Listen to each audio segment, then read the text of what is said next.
Hi, welcome to STBFO podcast number 6. We got lucky this time. We are interviewing a really good friend of mine, Terrance Williams, IFBB pro competition prep coach. We've known each other for several years. I've even competed against, I think, one or two of his girls, and they beat me. But it's okay. I've never been offended by anything like that, because in this type of business, you have to grow. You know, you have to make sure you grow. You have to listen to what the judges tell you in order to get the look that they want. And I was generally a newbie, so I was generally happy where I placed, you know, because I was 5th place top 5 in both those shows. So, you know, it was a good thing for me. I've never taken offense. I like the competition part of it, you know. But yeah, I got this lucky interview with him. So we are gonna go ahead and focus on Mr. Williams. How are you, I'm doing amazing, and I think this is the second attempt at the podcast. Yes, this is our second. That's why I said we got lucky. Yeah. Yes, because we weren't able to get you in the RGV, you know, but we were able to find you here. In Houston. Yes, in Houston. You're here to, how many athletes I you have have one. I have one that you helped me out with when she came to your hometown, and so this is like a bucket list thing for her. So she wanted me to come out here and help her, so I'm here. You are. Yes. Awesome. Yeah, so we're in downtown Houston. That's where the show he's coaching his athlete at. So we're going to go ahead and start off with Terrance. Where are you originally from? So originally, Florida, Panama City, Florida. Wow. Yeah, so that's where my dad met my mom. I'm an Air Force brat. My dad was in the Air Force. He met my mom there. Then we moved to Texas. Okay. And then the rest of our family moved to Texas, and the Texas thing kind of stuck. Just stuck. So they say everything's better in Texas. Well, Texas and Florida are similar. Yeah, they are. You know, especially politically. So. Oh yes. But yeah, so. And then we have the Florida man and the Texas man, right? There you go. So you know. That's kind of how that started. But, you know, I moved around a lot being a military brat. But Texas was one of the main areas that we went to a lot. So. And you went straight to Killeen? Or? So, no, that's a long story. But I'm former military, so I serve reserve and active duty. Okay. And active duty for 4 years in Killeen. Okay. And so, and that's where I got out, stayed. I have kids that are there, so that's why Killeen is, you know, that's the spot. Hometown, yeah. So I have twins. Wow. Yep, I have twins, and then I have a younger daughter. Okay, cool. So 3. So your active duty, where did you go to? So Iraq. I did the Iraq thing, and not to just spill the whole beans, but the Iraq, I got injured over there. Okay. And that kind of ended my bodybuilding. So that's why you didn't continue with it. Okay. And that was definitely life changing. So yeah. But you know, I don't regret it. I mean, it's, you know, it's what happens whenever you volunteer to join. Well, you were able to turn it to something that you love to do. Yeah. So it kind of shifted from the aspirations of competing to coaching. So yeah. So you were meant to be in the industry, you know, even though you weren't able to continue on stage. Yeah. You know, so that's still a great thing. And I don't know. I mean, I've healed up a lot, and so you know, if it's something I really wanted to do, I'm certain I could do it. I think you should. Yeah. I think you should. All right. So, were you always in sports? No. So growing up, you know, like I said, my dad went overseas a lot, and so my mom raised us a lot. So we didn't have that dad influence like a lot of other kids. But I ultimately got into sports, but it was non-traditional sports. Like I used to BMX bike race. Okay. And that was. Back then, that was rare, but that's really my first introduction to sports was BMX bike racing. We played football, and I think I tried it in middle school one time, but you know, I just didn't really like it. Yeah, it just, you know. Well, I used to be a semi-pro skateboarder. Okay. You know, but then I got pregnant with my son, and I didn't think I should continue skateboarding. You know, like, so I was in something totally different as well. So the BMX bike racing was up until the 11th grade. Okay. You know, like freshman to 11th grade, and then I was getting picked on in school, so I was like, well, what am I supposed to do? So I play basketball. So I started playing basketball. I tried out, made the varsity team as an 11th grader, and played varsity and played my junior year at one school. Then we moved because my dad was in the military, came to Texas, then played varsity, and then from there I went to Midland College and played. I got injured there, and then basketball, I was done with that. Okay. So, and then that's where the military came in. Okay. So. Nice. All right, so what got you into bodybuilding? Like, what was that? Okay, all of a sudden I want to compete, so I was introduced to it in high school. I had a ROTC teacher. I was in ROTC for 3 years. His name was Commander Jerry Hickman, and he was an older gentleman. And I actually found him a few years ago on Facebook. Yeah? Yeah, he's still alive. And I was like, oh my God. I mean, it's been 30 years. You created a monster. And I had to tell him that, you know, your influence on me, because he was a bodybuilder. He was a competitive bodybuilder. Yes. And he gave me my first tank top that I ever had. He taught me how to squat and how to just introduced me to the sport. He showed me my first bodybuilding magazine.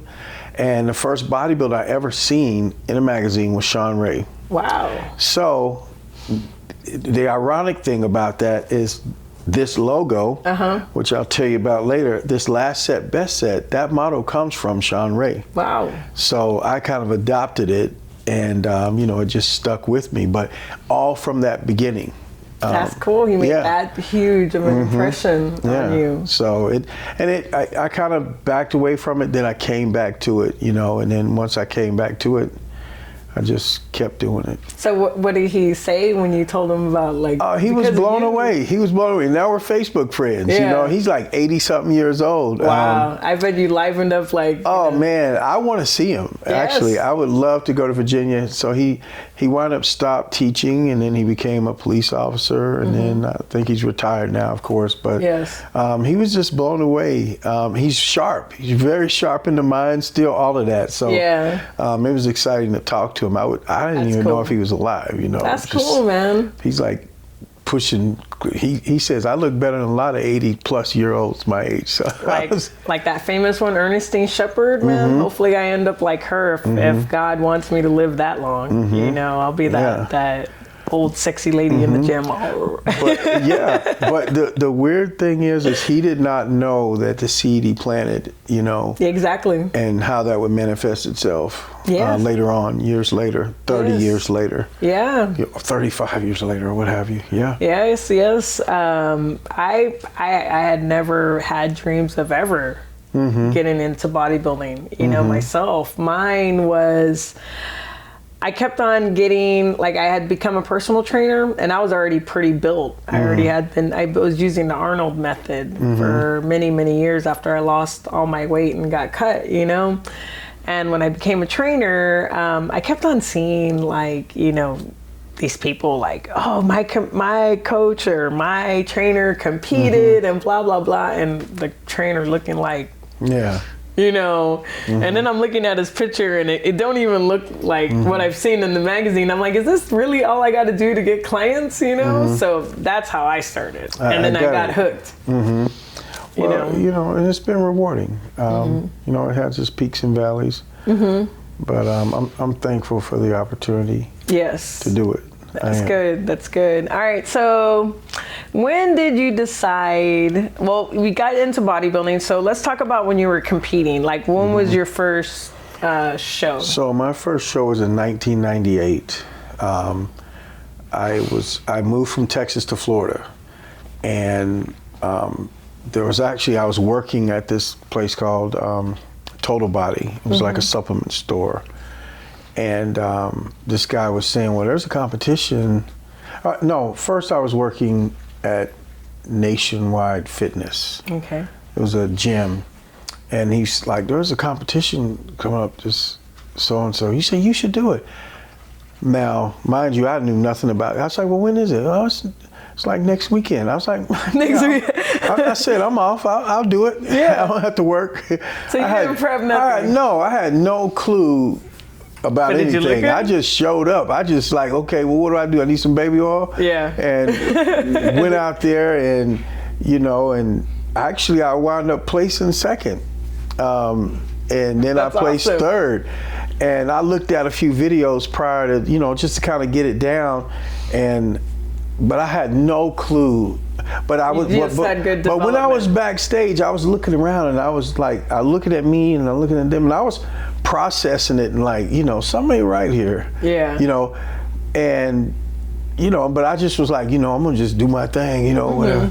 And just not knowing, being ignorant of the sport. But then once I got the second place, I was like, well, I think I can do this. I think I'm good at this, right? I think I can do this.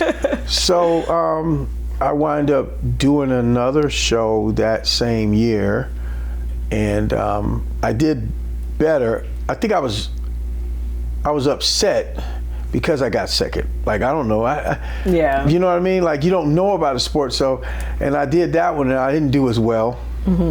But it was the Mr. Florida. Okay. Well, what am I doing going to Mr. Florida? My second competition, you know what I mean?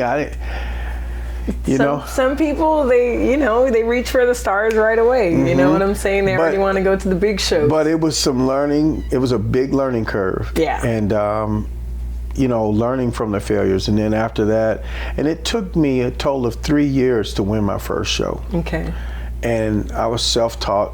Nobody showed me, or there was no coach. And one thing I noticed, and I just have to be candid with you here, people of color, we were backstage and I noticed, man, we all suck. We all look horrible. We ain't got the trunks. We just got baby oil sitting over there. And we know it's posing oil and all this stuff. So I vowed to myself that if I ever learn how to do this, I'm gonna give back. I'm give back to everybody, but I'm gonna give back to people that look like me. Yes. And I made sure I did that, and I think I've held that. I've even been criticized for that, wrongfully criticized. I don't have a problem coaching anybody. I don't care their race, gender, whatever. But I do feel like that the representation at that time, what I saw wasn't good, and I noticed it. It was a clear, like other people's colors was like, they just, all the stuff was together and we were just over here. Some of them was wearing, we're just cast to the side. Wearing, them are not posing trunks, bro. You know what I mean? And nobody telling them. We didn't know. We didn't know. At that time I didn't know what a carb was, Yeah. And so, but I did remember it, and I remembered that experience, and it stuck with me. And then I just said, I vowed to myself that I'm gonna, this ain't, I just want to be that for someone. You know what I mean? And so that's what I've been, and I've stayed committed to that. Yeah, and you have, because you're a damn good coach, and you actually you actually care. And it's brought experience. And here's another thing that I noticed. I looked backstage, and I'm a big believer on looking in people's eyes. I think eyes is a gateway to the soul. Yeah. And I was looking at the guys, and I saw the muscle, but I didn't see the heart in their eyes. I said, there's no way they're working hard for this. Yeah. That was what my mind was. I just connected with that real quick, that there's no way they're working. They will not try as hard as I'll try. Yes. And then later on, I found out why they had all that muscle. And it had nothing to do with their work. You know what I mean? And you not to go on a tangent with this, but it was the drugs. And I remember just looking at them, and I just knew that they were not athletes. They were people that took drugs, and the drugs built the physique, and then they won. Yeah. And I had to. That was a definite crossroad. But then there was a mind. I can beat it. I'm gonna try to beat it. And I didn't realize it's chemical warfare. You're not gonna beat a drug. No. You can give, and so a lot of the drug people want to get on this kick of, well, my hard work, it's not just the drugs, it's nothing to do with the drugs. You can give drugs to a chicken. It doesn't work out, and it grows. It gets 5 times The chicken bigger. breast is from here, and then it gets this big. So how much of it is your hard work? I mean, miss me with that. Yeah, and I have to agree with that, because I've had some competitors that have wanted to cross over to natural, like to as strict as what I'm used to, and they just can't handle the process, because it's a very tedious process to get that cut and to get that muscular when you're completely doing it natural and just with the basic supplements.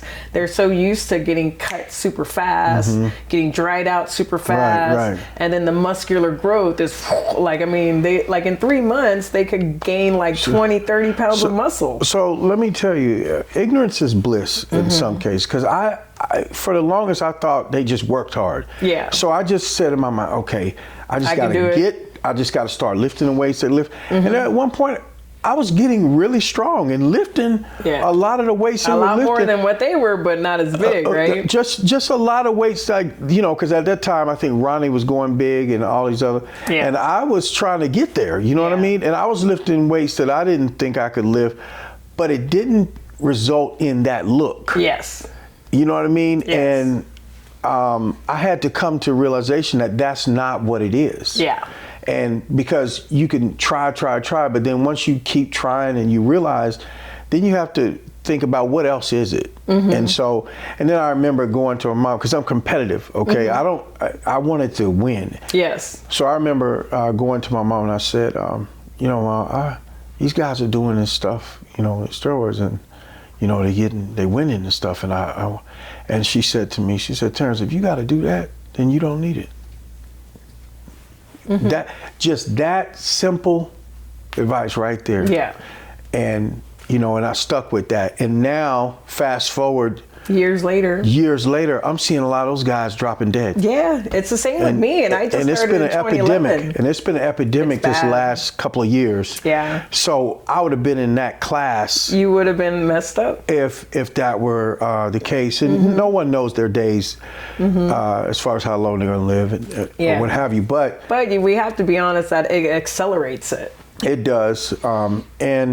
But at that point, then I just decided that I just didn't want to do that. Yeah. You know what I mean? And I just stuck with it. And but then people. And I'm sure you're glad now that you did. I am, because it's not real.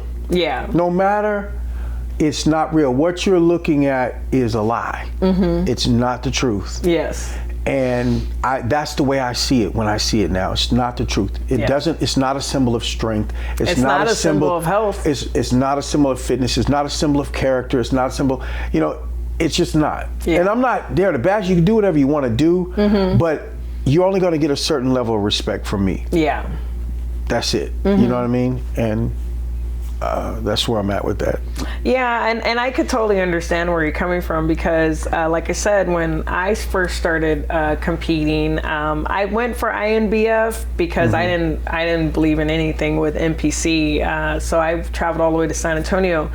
But even though I got third place, top 5, they were still telling me I was too bulky and muscular, because back then, that was 2011, they weren't looking for so much muscle in natural shows, you know? So then I started checking out Muscle Mania, right?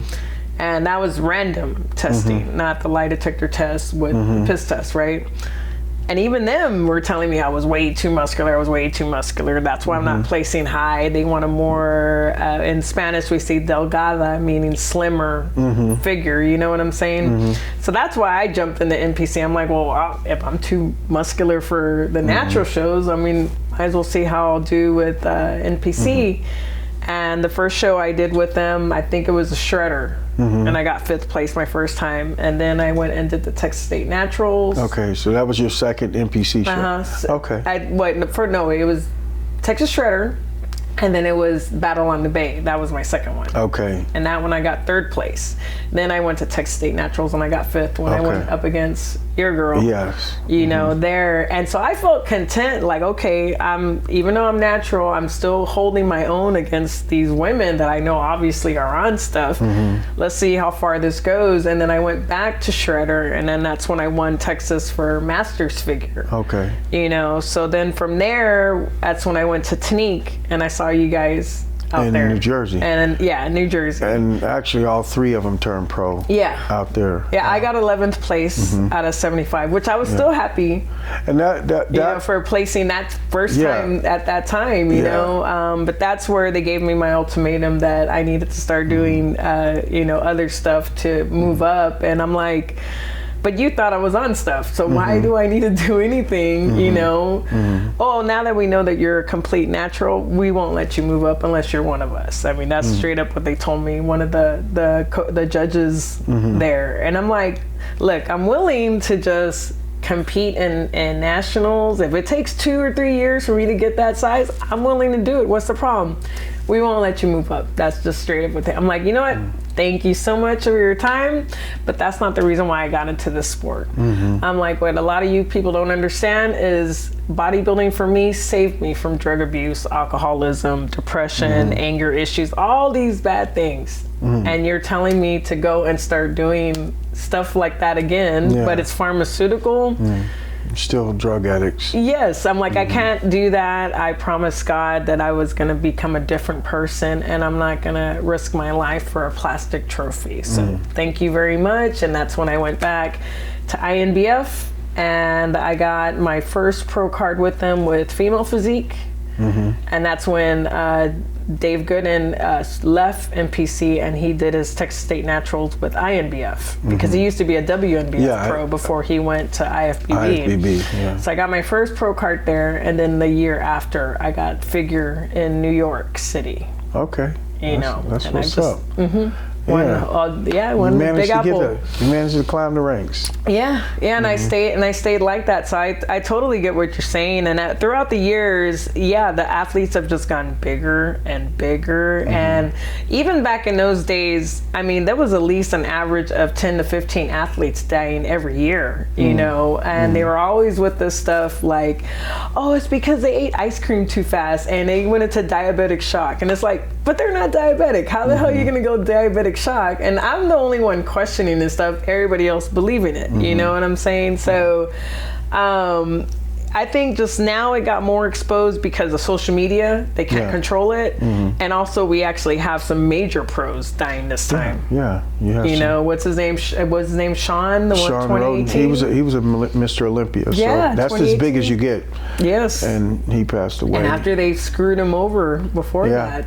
So, and then Cedric McMillan. And then the list goes on. And it's unfortunate. It is very unfortunate. It's unfortunate. You know, because I don't think these people would have pushed themselves to that level if they didn't have to push themselves. You know, that's the only part I don't like of the sport. But otherwise, I'm a big time fan. You know, and like I said, it saved my life from bad things. That's why I just couldn't go that route. So Ben Weider, one of the founders of modern day bodybuilder, Joe Weider and Ben Weider, brothers. They're the founders of modern day bodybuilding. Ben Weider said something that was so profound that I remember him saying, he looked in the camera, he said, it's bodybuilding, not body destruction. And that stuck with me. And so the sport of bodybuilding it's bigger or more than what you see this stage or the Olympia or the NPC. It's bigger than that. It's bodybuilding it's actually more than that, and it's better than that.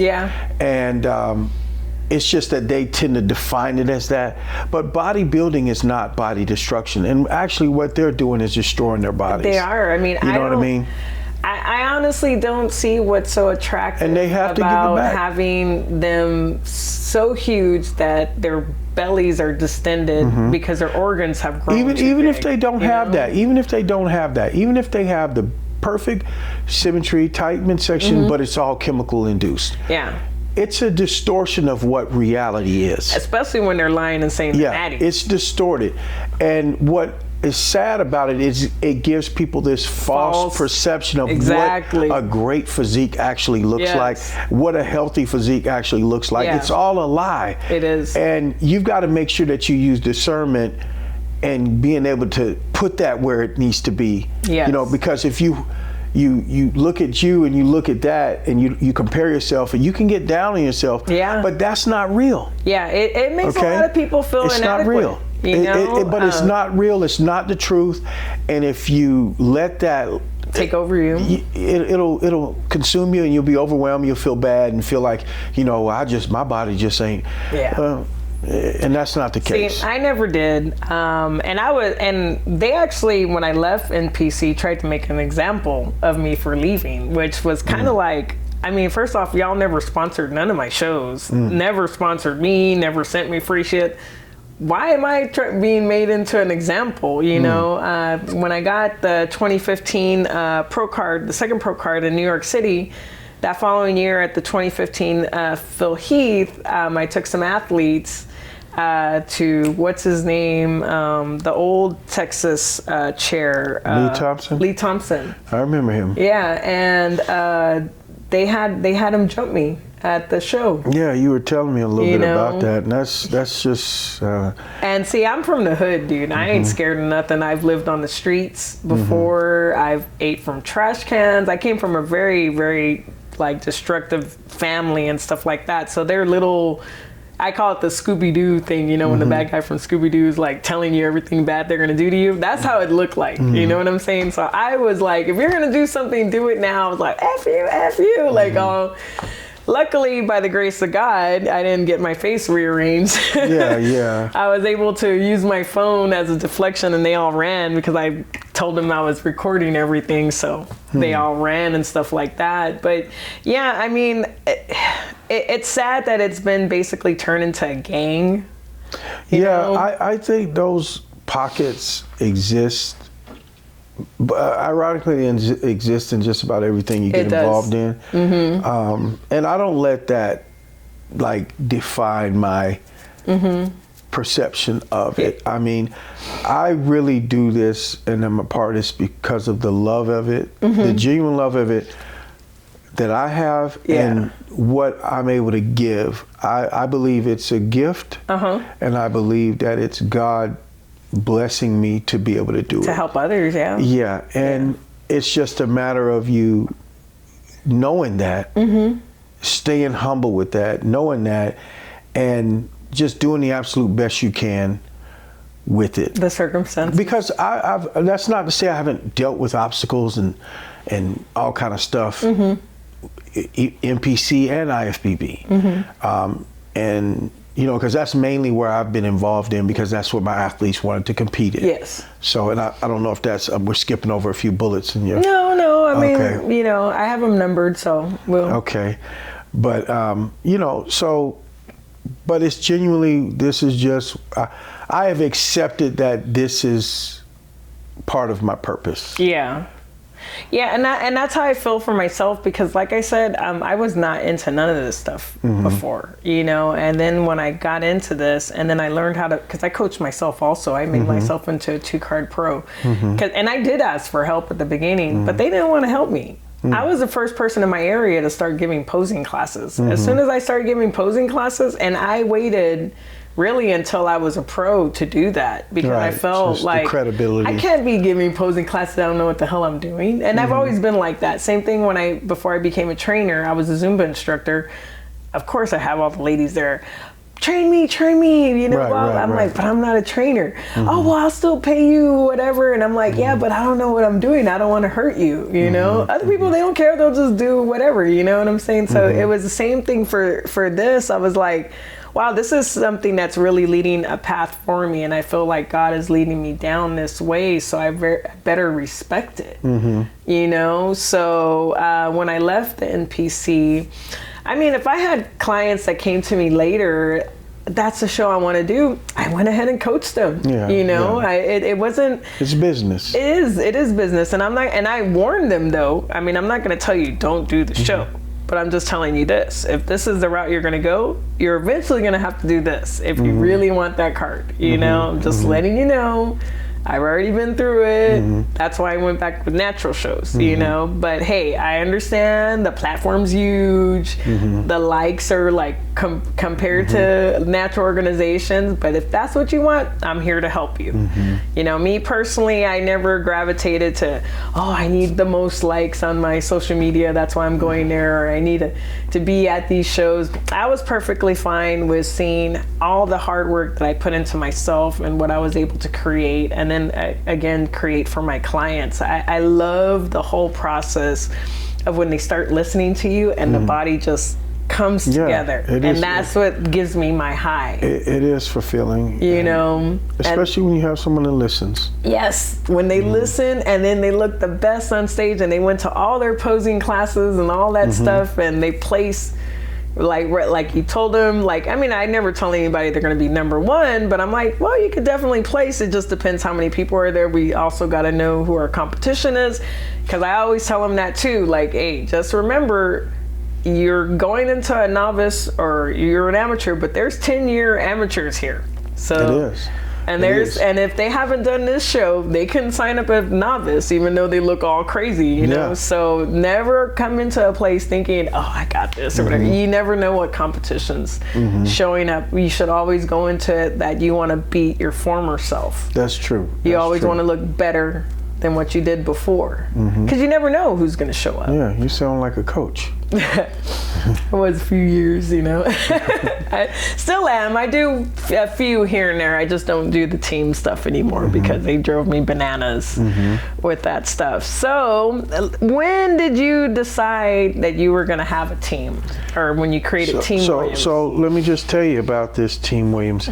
I didn't create this. Okay. My clients did. Okay. Okay, so actually Dave Gooden was getting ready to have a show, and he was giving out team awards.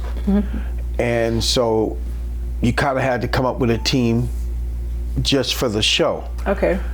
So the clients got together and said that, well, we're going to be, and they were trying to figure out a name, and then one of the clients, Devon King, he said, we Team Williams. And I did not want to subscribe to that. Like, I was like, I'm not, no, man, don't use my name. Like, I don't want to use my name. Like, and so then they went and got these shirts made. So we do these hill sprints in Copper's Cove. So every Saturday. This hill I've been going to for 15 years or so. Every Saturday at 9 a.m. Come join me if y'all in Copper's Cove. 9 a.m. This hill, I cannot explain to you that the people that do well at this hill win their shows. The people who suck at the hill don't win their shows. I can predict how well you do. And then if you think about it, sprinting up a hill, it takes athletic performance, it takes some discipline, it takes some athleticism, endurance, all this kind of stuff. And if you're doing it and you're giving 100%, eventually it's going to have the effects on your body. And so they presented this shirt to me. So I drove up there and I parked, and they all had the shirts on.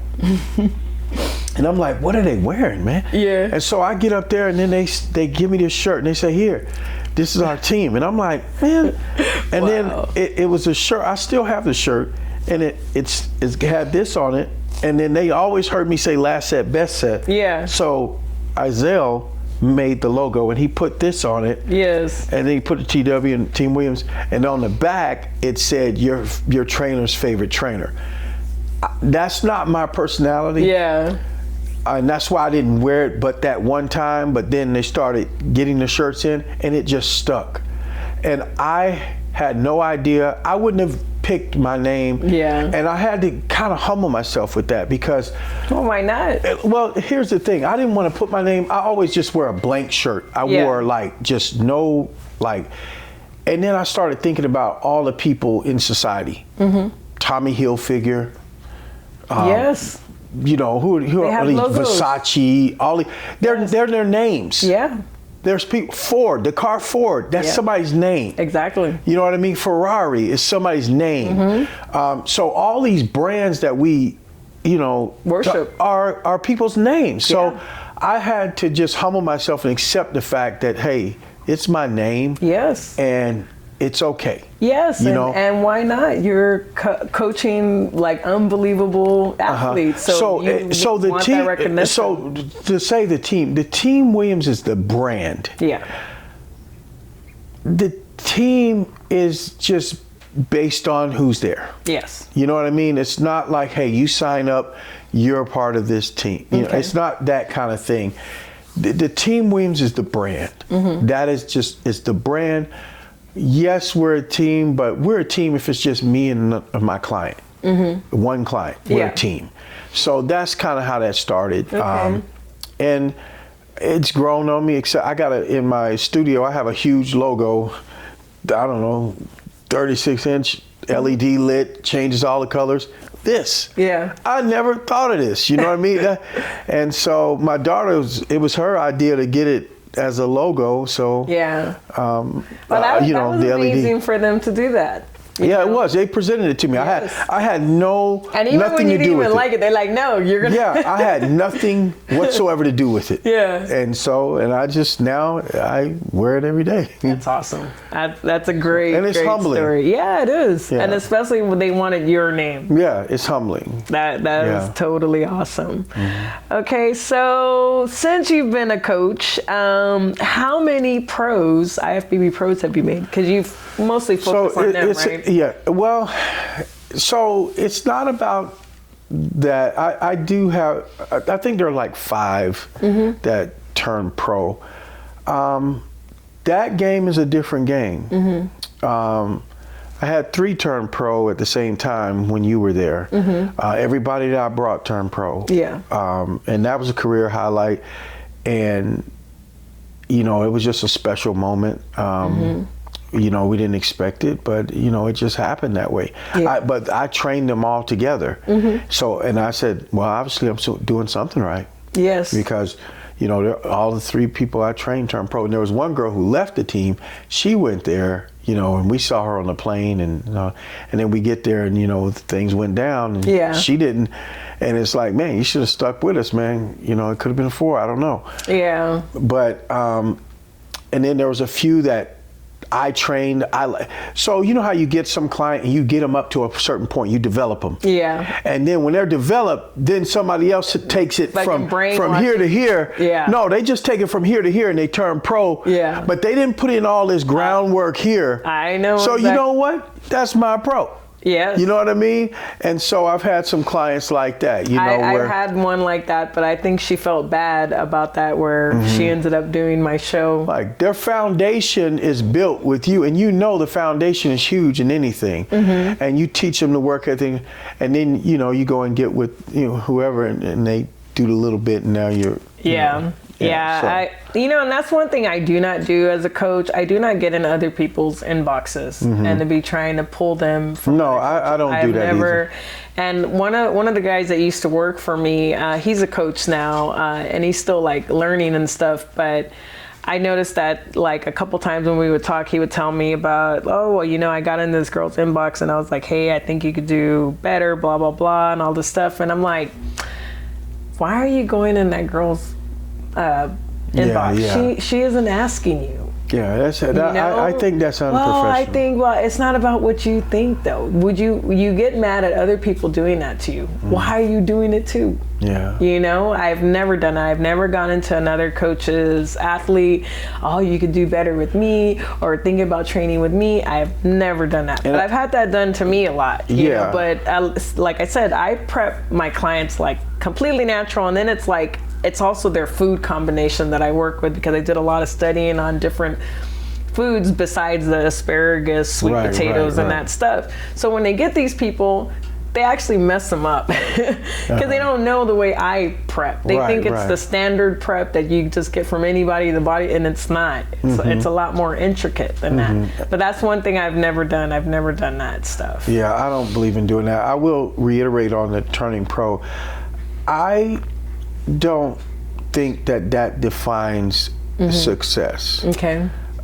It's a great thing. It's good, but I think success is being the best version of yourself. Yeah. And that's winning. Whether that constitutes in a pro card or not, that's winning. Yeah. Because there's some people that can be a pro if they want to, but they don't want to take whatever it is they got to take to do that. Exactly. And that's it. You know, and one of the famous coaches in the IFBB, Hani Ramba, have you seen his physique?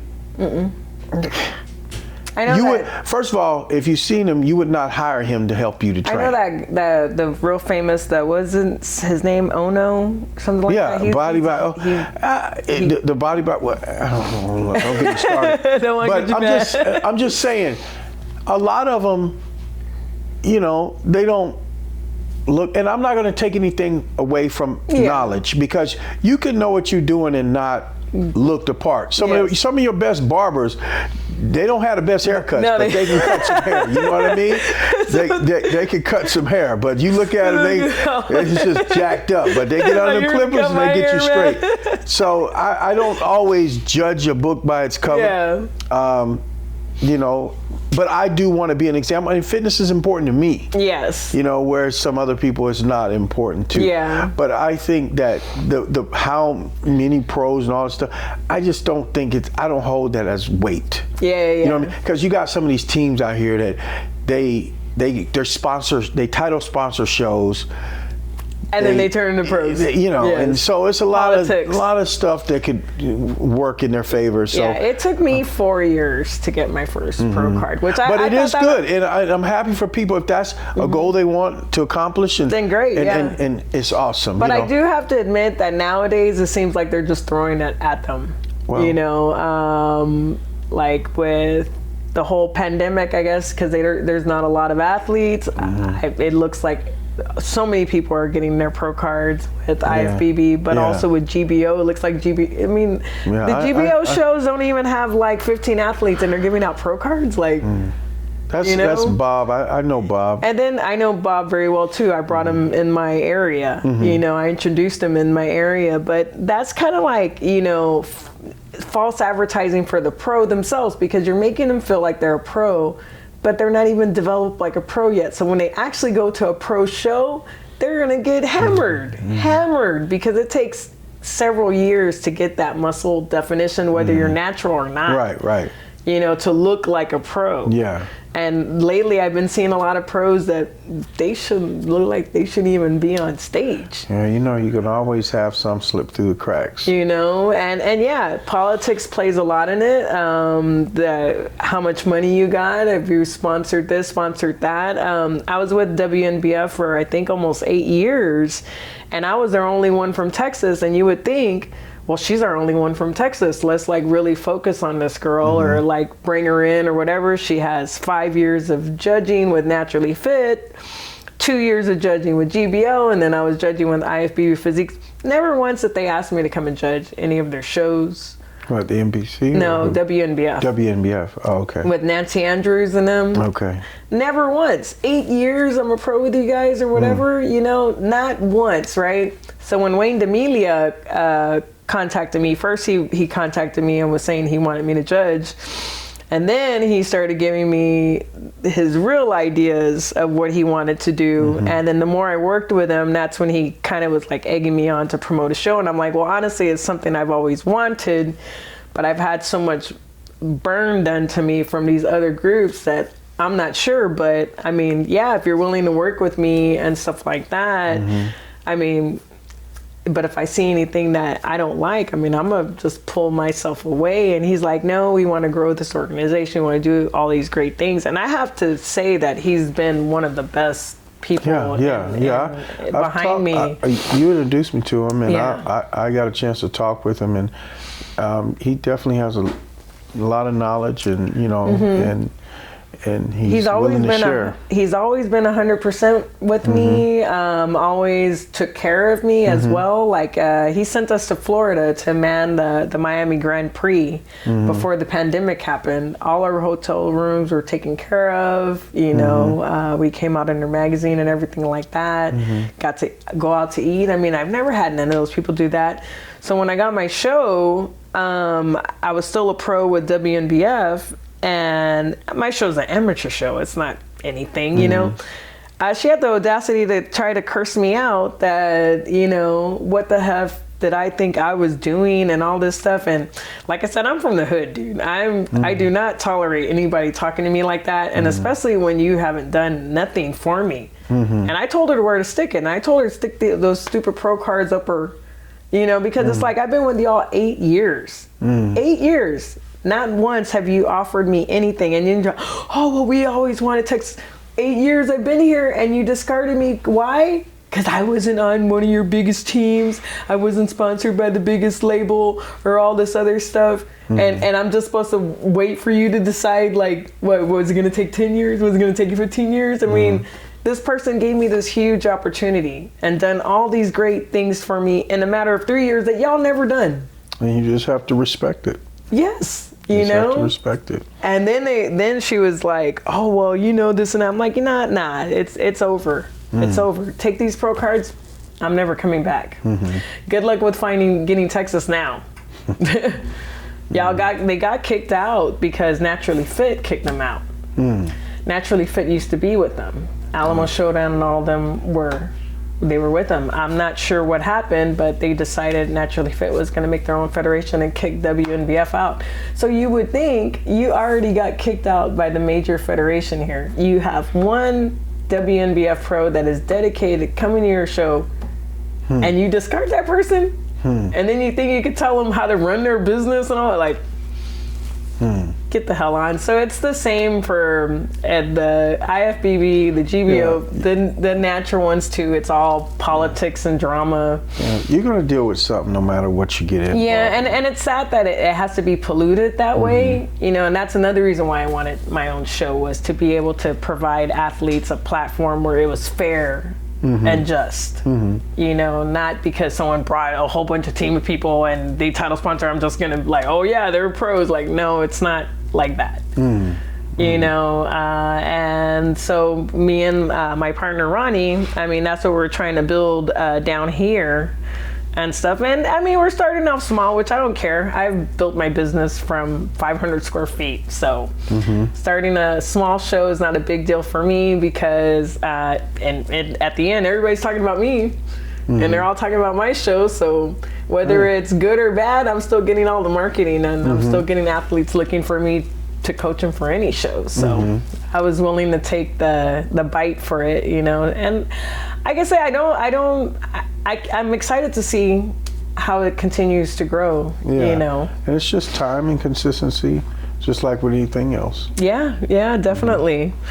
All right, so what are the pros of being a coach? You kind of talked about how, you know, so. I think the relationships you develop when you meet the different people that come and entrust you with their fitness journey, that is the biggest benefit that I've noticed in getting to meet the family and just, you know, and then getting to watch that process. Yeah.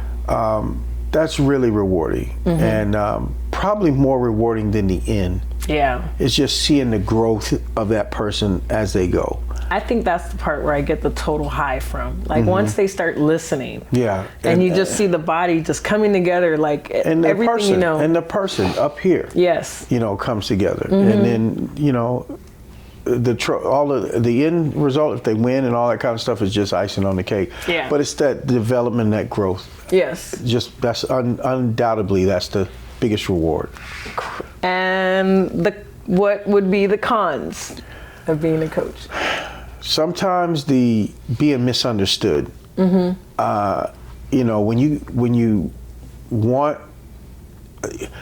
what it's going to take to get here, and you're trying to get them to get there, and you're just trying to be as clear and direct as possible so they don't misunderstand you. Yeah. They can take that as being mean or just you don't care or, you know, I'm not going to listen to every whining complaint you have. Yeah. I mean, I got to filter out some of them. Yeah. You know what I mean? And because if I listen to every single one, then we're not going to get here. Yeah. So being misunderstood is probably the biggest con. Because at the end of the day, I'm doing this for love. Yeah. Because for what you really have to pour into coaching, you're not getting paid enough for what you really have to pour into it. Exactly. So being misunderstood is probably the worst thing. But it seemed like later on, after it's all over, they kind of snap back, and then they're like, hey, you know, and then you're like, you know. Yeah, no, I already had a bad experience. Yeah, and so, but being misunderstood, I would say, would be the con, the biggest con of it. You got to be selfless if you're going to do this. You got to be willing to give. Just right off, you got to be willing to give. Yeah, you know, I think mine would be how they're not grateful for all the stuff you put in to help them. You run into that too. You do run into that. And that's when I, like we were talking earlier, what happened with my last team, that's when I just gave up. I'm like, I'm over here bending over backwards for you guys, doing all this extra stuff that I don't even really need to be doing. And here I'm not getting any appreciation from that stuff. Yeah, you know? One of the drawbacks to team is when they compare notes. Well, he got you eating so-and-so, and, you know, listen, don't compare notes. You're not her. Exactly. And that's one thing I'm like, y'all are not even sisters. See, I'm like, you know who would actually be alike? Twins. And that's like, and sometimes they're not even alike. So just because this person is eating this and you're eating this, well, guess what? The reason why she's eating this because she could process this better. She's also not close to her period. You're close to your period. You can't be eating this stuff. So, like, you know, there's a different thing. Or this person at the show is eating this. Who the fuck cares what they're eating? Yeah. You know? Am I their coach? That. Like, oh, they're drinking alcohol. Let them drink the alcohol. Let them do whatever they want. Let them do whatever they want. You need to focus on what you need to do. I explain it to them like this. If we were to go from here to Atlanta right now, if we was to get in the car, there's many different roads you can take to go to Atlanta. There's many different roads. You can get down on I-20, you can go down 10, come up, but whatever road you get on, you got to stay on that road to get there. Because if you start changing the roads, then you're not going to get there. You're going to get lost. You're going to get confused. Yeah. So, and you're trying to prevent all that. Right. And they don't listen. And no two coaches are the same. No two philosophies are the same. There are certain fundamental truths that are across the board, but people do things differently. And yeah, if that coach does it that way, that's fine. Yeah. I do it like this. Yes. You know what I mean? And mine has been successful. They have been successful. So, you know, comparing those is not so wise when it comes to competitors. Yeah, I think one of the biggest cons for me is when their ego goes a little bit further than what they really are. You know, like when the body's coming together and I'm seeing their brain clicking and then they see like, yes, I can do this, it's great. But then I already get to that point where like, okay, is this ego going to be a good ego where they're going to be thankful and then to do something good with this? Or are they going to turn into a prima donna thinking they're already a fitness model and all this other stuff and start, you know, talking to me like if I'm, you know, trash or whatever, which I've had a lot of that. Yeah. So that's been the biggest con for me, is where, you know, you try to teach these people like the right way to do stuff to prevent all the mistakes. And then you get them there and then it's like, oh, I did it all by myself. Nobody coached me, all this other stuff, acting like, but then as soon as they leave you and they're trying to use your past stuff to prep for another show. I actually had one that had the audacity to dump me as a coach, but was using all my old stuff, right? Well, how come the stuff didn't work this time? First off, I don't owe you an explanation. Remember, I'm not your coach.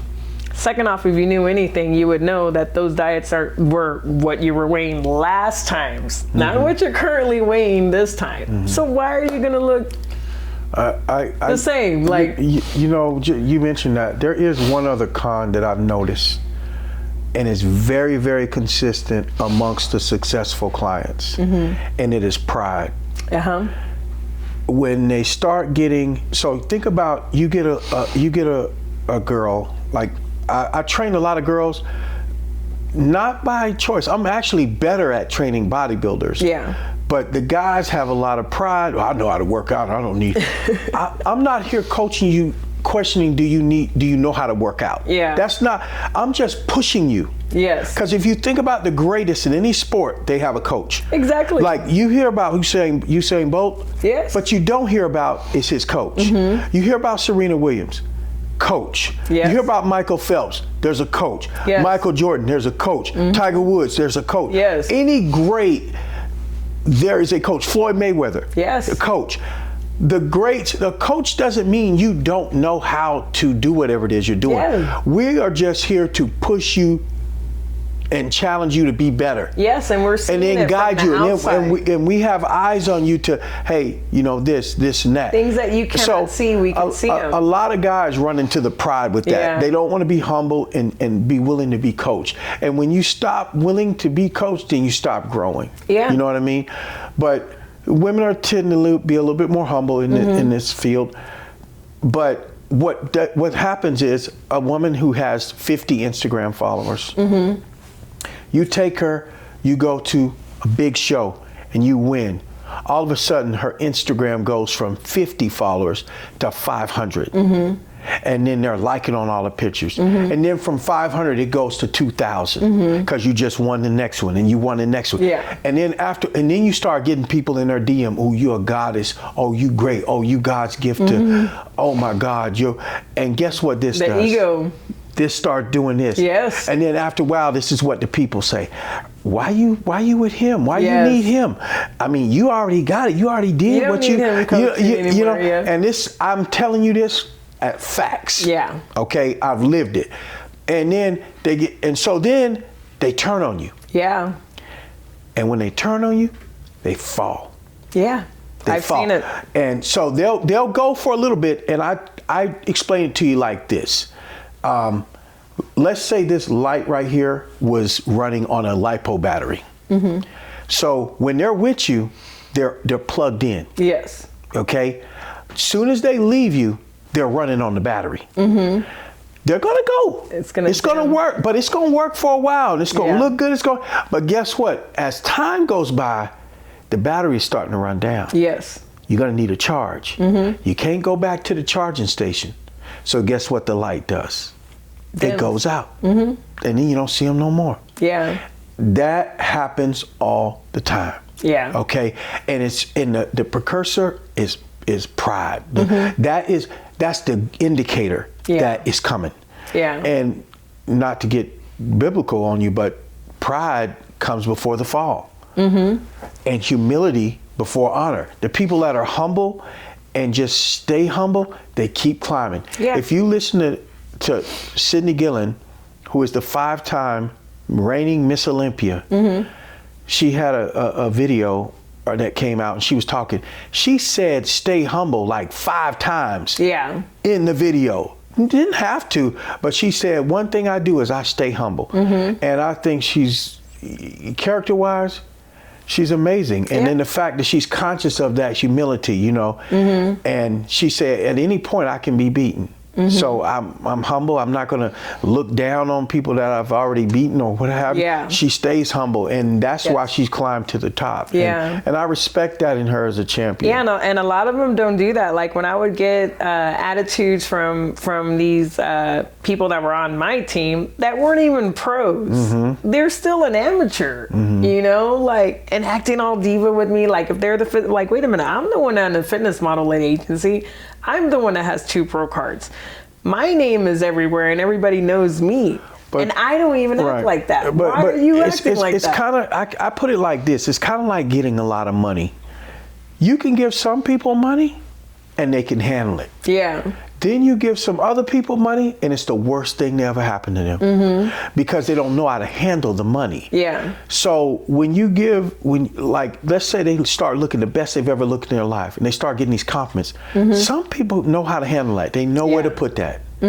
Other people, they get those compliments and all of a sudden, I'm God. Yeah. You know what I mean? Pretty much. And you know, you got to know how to handle that. You got to be humble, and I think that's huge. Yeah. The ego could be a good thing, but then it seems like 80% it turns the bad way. You know, and that's one thing I told myself too, because when I lost 45 pounds I wasn't ever really big because I suffered from bulimia since I was 12. So the biggest I was when I was 12 was size 16. So back then I was big. I don't know how I learned it or who taught it to me, but I became bulimic and I suffered from that until I got in shape at 28. So that's another reason why like dieting the right way and all that stuff is very important for me, because I was able to develop a healthy relationship eating right. Because before that's why I have my braces, because now I'm starting to pay the repercussions from all the acid and all that stuff from my stomach, you know. Thank God I didn't lose my teeth or anything like that. It's just I was losing space, right, you know, so they had to bring them back together and stuff. But one thing I told myself, like when I got 3rd place top 5 in my first show in San Antonio, and they were calling me Bo Derek because my hair was braided all the way down to here with the cornrows and stuff. Terrance, I didn't even know they were talking to me. I walked up the stage and they got to grab me and they're like, "We're talking about you." And then when they're like, "You look like Bo Derek from Perfect 10." And when they told me, man, my eyes got all watery because I know who Bo Derek is. I remember that movie. Every girl knows that movie where she's running and everybody's all fawning all over her and all that stuff. And these people were saying that I look like her. Gotta be humbling. You know? And so I got like a little watery in my eyes because before that, I was never told none of those things. I was always told I was ugly, all these things like that. My family was very gotcha with me. So I didn't know I actually had looks until that day. You know, but then when I went to the room and I was talking to because my mom was still alive at that time, I was telling my mom about it, telling my friends about it, like that I had a group of people all around me. After I got off the phone with them, I was just like, you know what? I need to remember how long it took me to get here. You know, and not let this go to my head, because yes, it feels good, but it can turn into something else that I don't want. So I told myself, just stay who you are, Candace. Don't forget how long this took to get here, you know, and all the hard work that you put into this just to look like this, you know. And as I grew and I got into the fitness modeling agency and I did my first commercial and all that, so I kept on just being who I was, normal, never was like walking in the show. You know, you seen them when they walk in the, and it was my competition, like. I was at the check-in and I saw a couple of them. I've never done that, but it just blows my mind when these people do stuff like that. You know, it's just, I don't even know where they get it. But yeah, it's like you say, they go all like that and then they screw over the people that help them. And eventually they do fall, you know, they do, you know. So I wanted to talk to you about how you as a coach, you get taken care of for traveling and stuff. And the reason why I wanted to talk to you about that was because when I had my team, and we were talking a little bit earlier before we put on the cameras, how I would try to like make it like really cheap for my clients because I understood how much it took to compete. So, you know, I would trade them the tanning, they would pay me a cheaper fee, right? So I could use that to take care of the rooms and stuff. And when you told me the story about like, oh no, she paid for my room and she paid for my travel, and I was like, really? I'm like, and then what were you telling me earlier? Well, I'm going to tell you, I'm up front with my clients, like in the beginning of the prep. I tell you, I have a show attendance fee.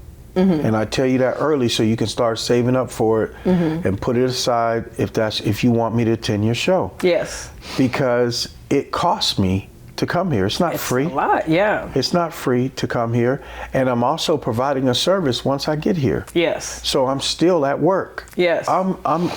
It's a business travel. I'm at work. And so, and you know, at first I was kind of like that, but then I learned real quick that that's not business. And I can't be coming out on the losing end here every single time. And you know, the first book I ever read was by this gentleman named Dr. Miles Monroe.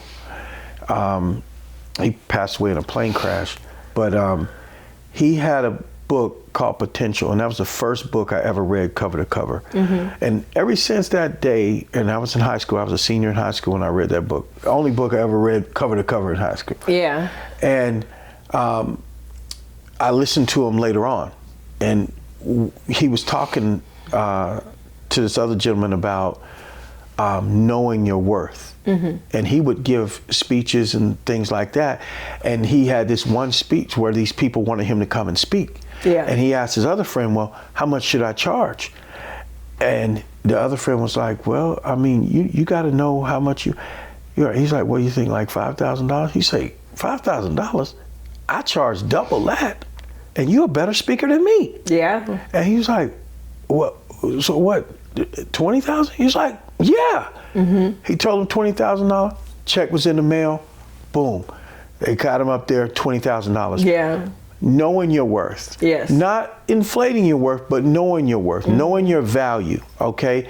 And I know my value as a coach, and I know you're gonna benefit by me being there. Yes. Okay? But you're gonna pay for that benefit, just like with anything else. Just like with any coach, if they're in tumbling or cheerleading and any of that stuff, they have to pay for the coach to be there. You don't need to feel guilty about getting paid. You know? It is the right thing to do. Yeah. If I have somebody come on my behalf, I'm gonna make sure that they're taken care of. That's me. That's my character. I don't want you coming out of pocket to come and help me. Yeah.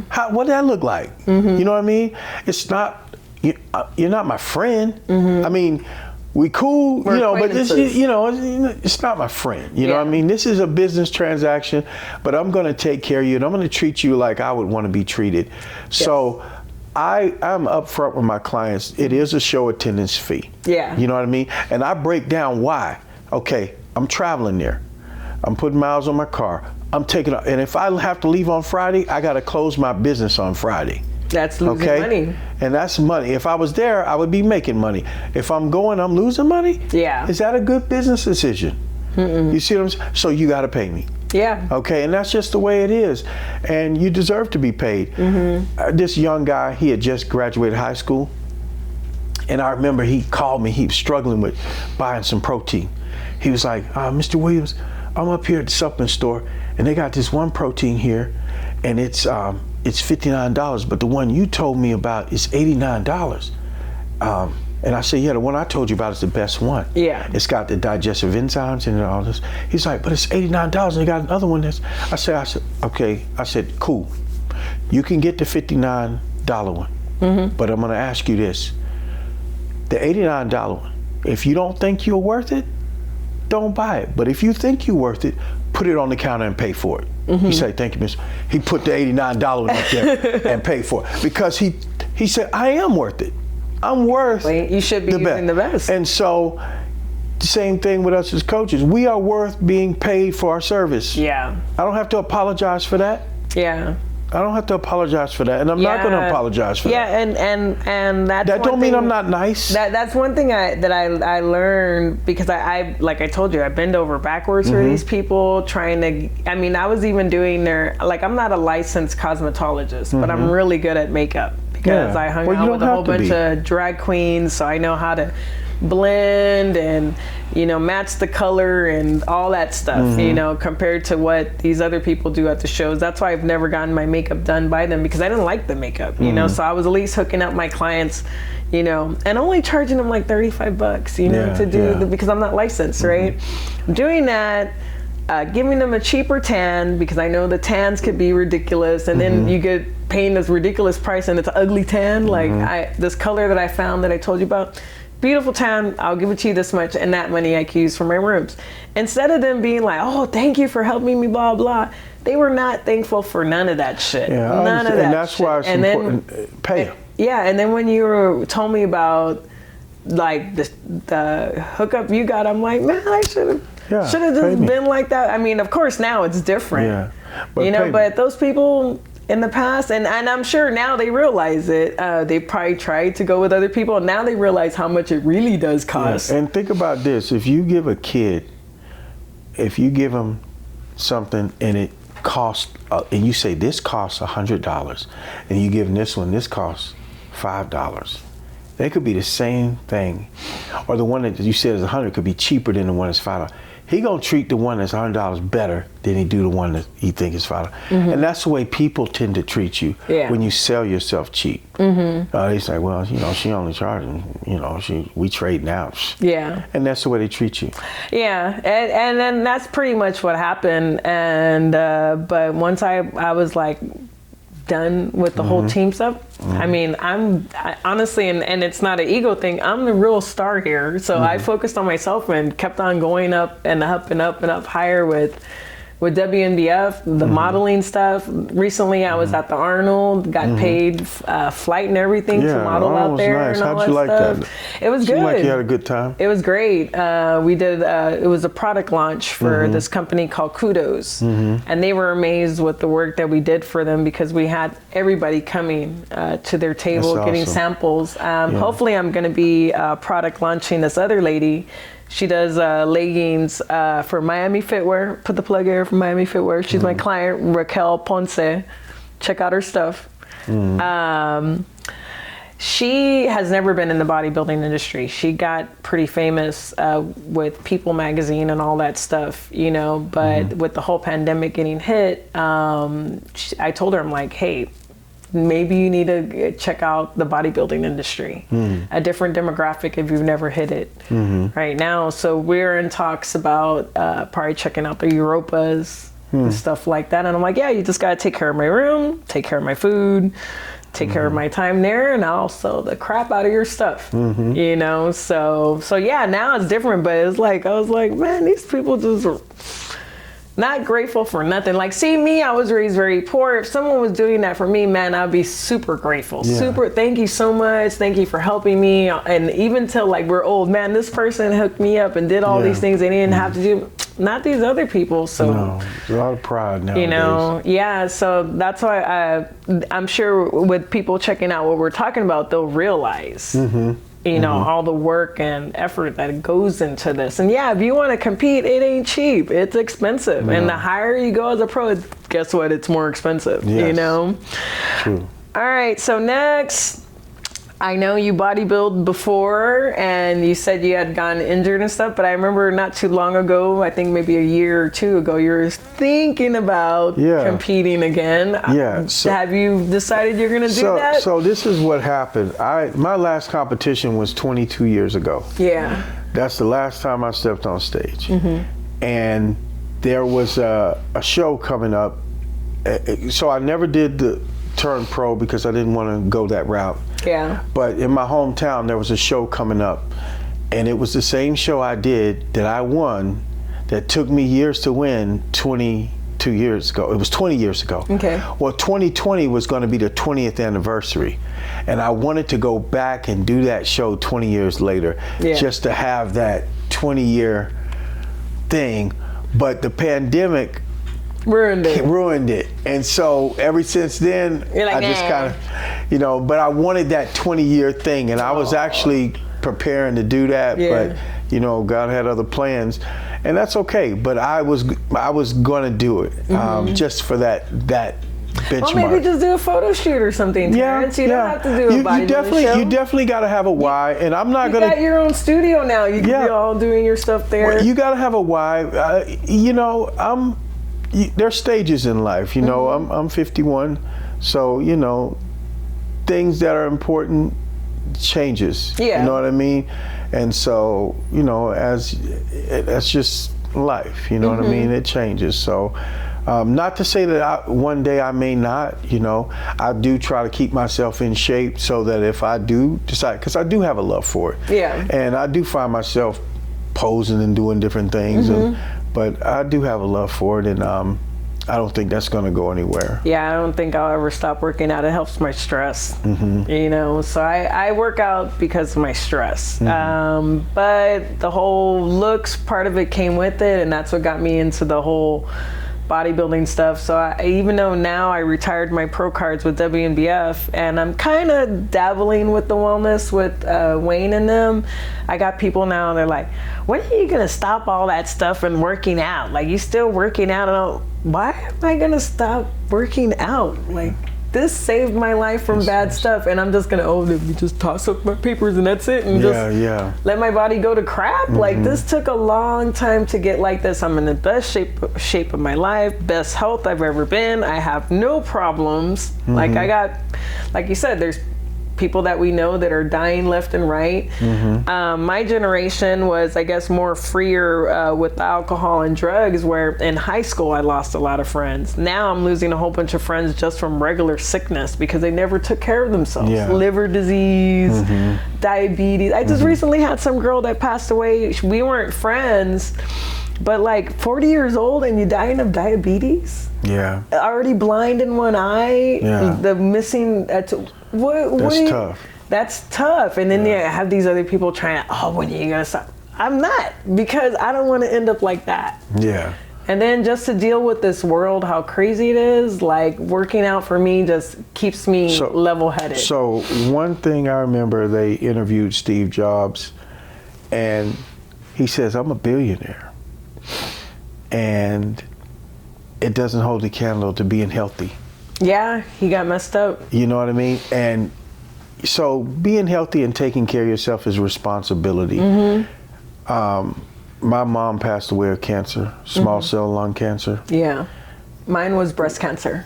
And the thing about it, this small cell lung cancer, it's preventable. But, you know, you just don't smoke cigarettes. Yeah. Because the cigarettes led to the cancer. Yeah. And when you don't take care of yourself, that burden falls on the people that love you.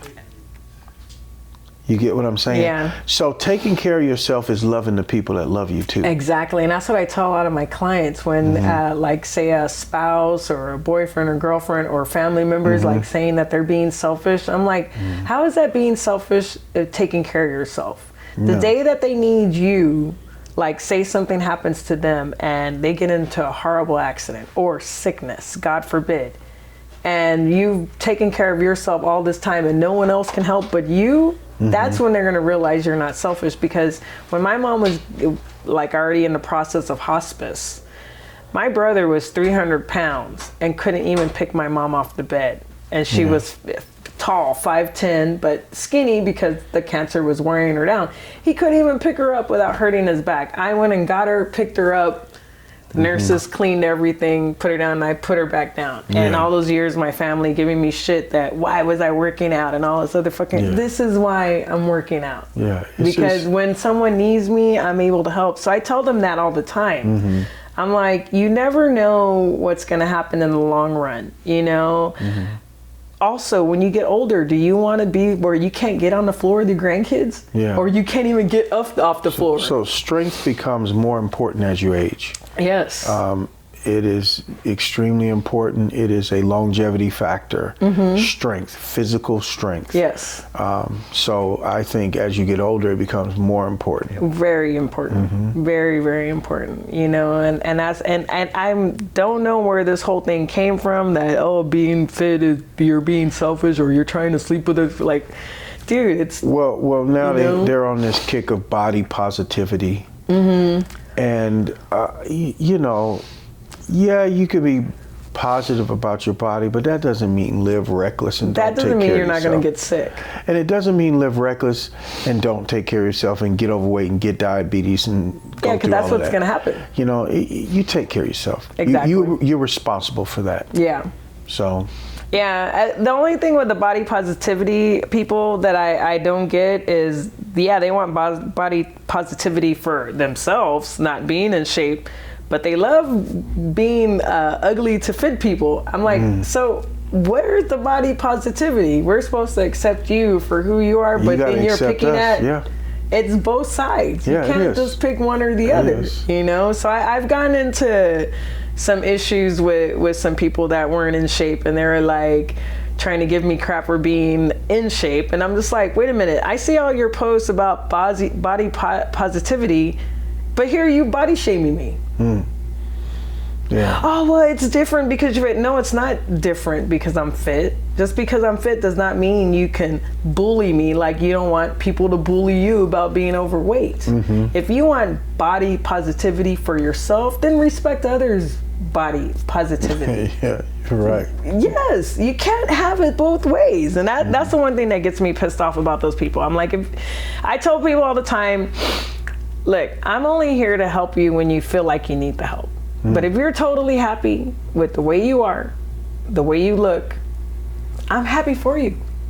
But the day that you're not happy, the day that your health needs to be changed because obviously there's some issues going on with your body, I'm here to help.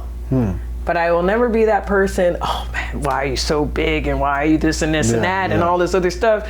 And I'm like, and now imagine how I feel when you're telling me that, why are you so muscular? Why are you doing that? Why are you picking at me? Yeah. You're doing the same shit you said that you're against. Yeah, it's true. You know? So that's my biggest thing with that. But yeah, if they're happy being like that, I'm happy for you. Just don't give me crap about me being happy, being in shape, and eating right. Because I love eating right. I eat my good food. I feel great. I have all this energy. You know? As soon as I eat crap, I feel like shit. That's why I don't want to eat crap. That's why I don't want to drink prolonged all night long because I feel like shit the next day. Like, I don't want to drink none of that stuff. It's a discipline. It's a lifestyle. Yes. And there's nothing wrong with trying to be the best version of yourself.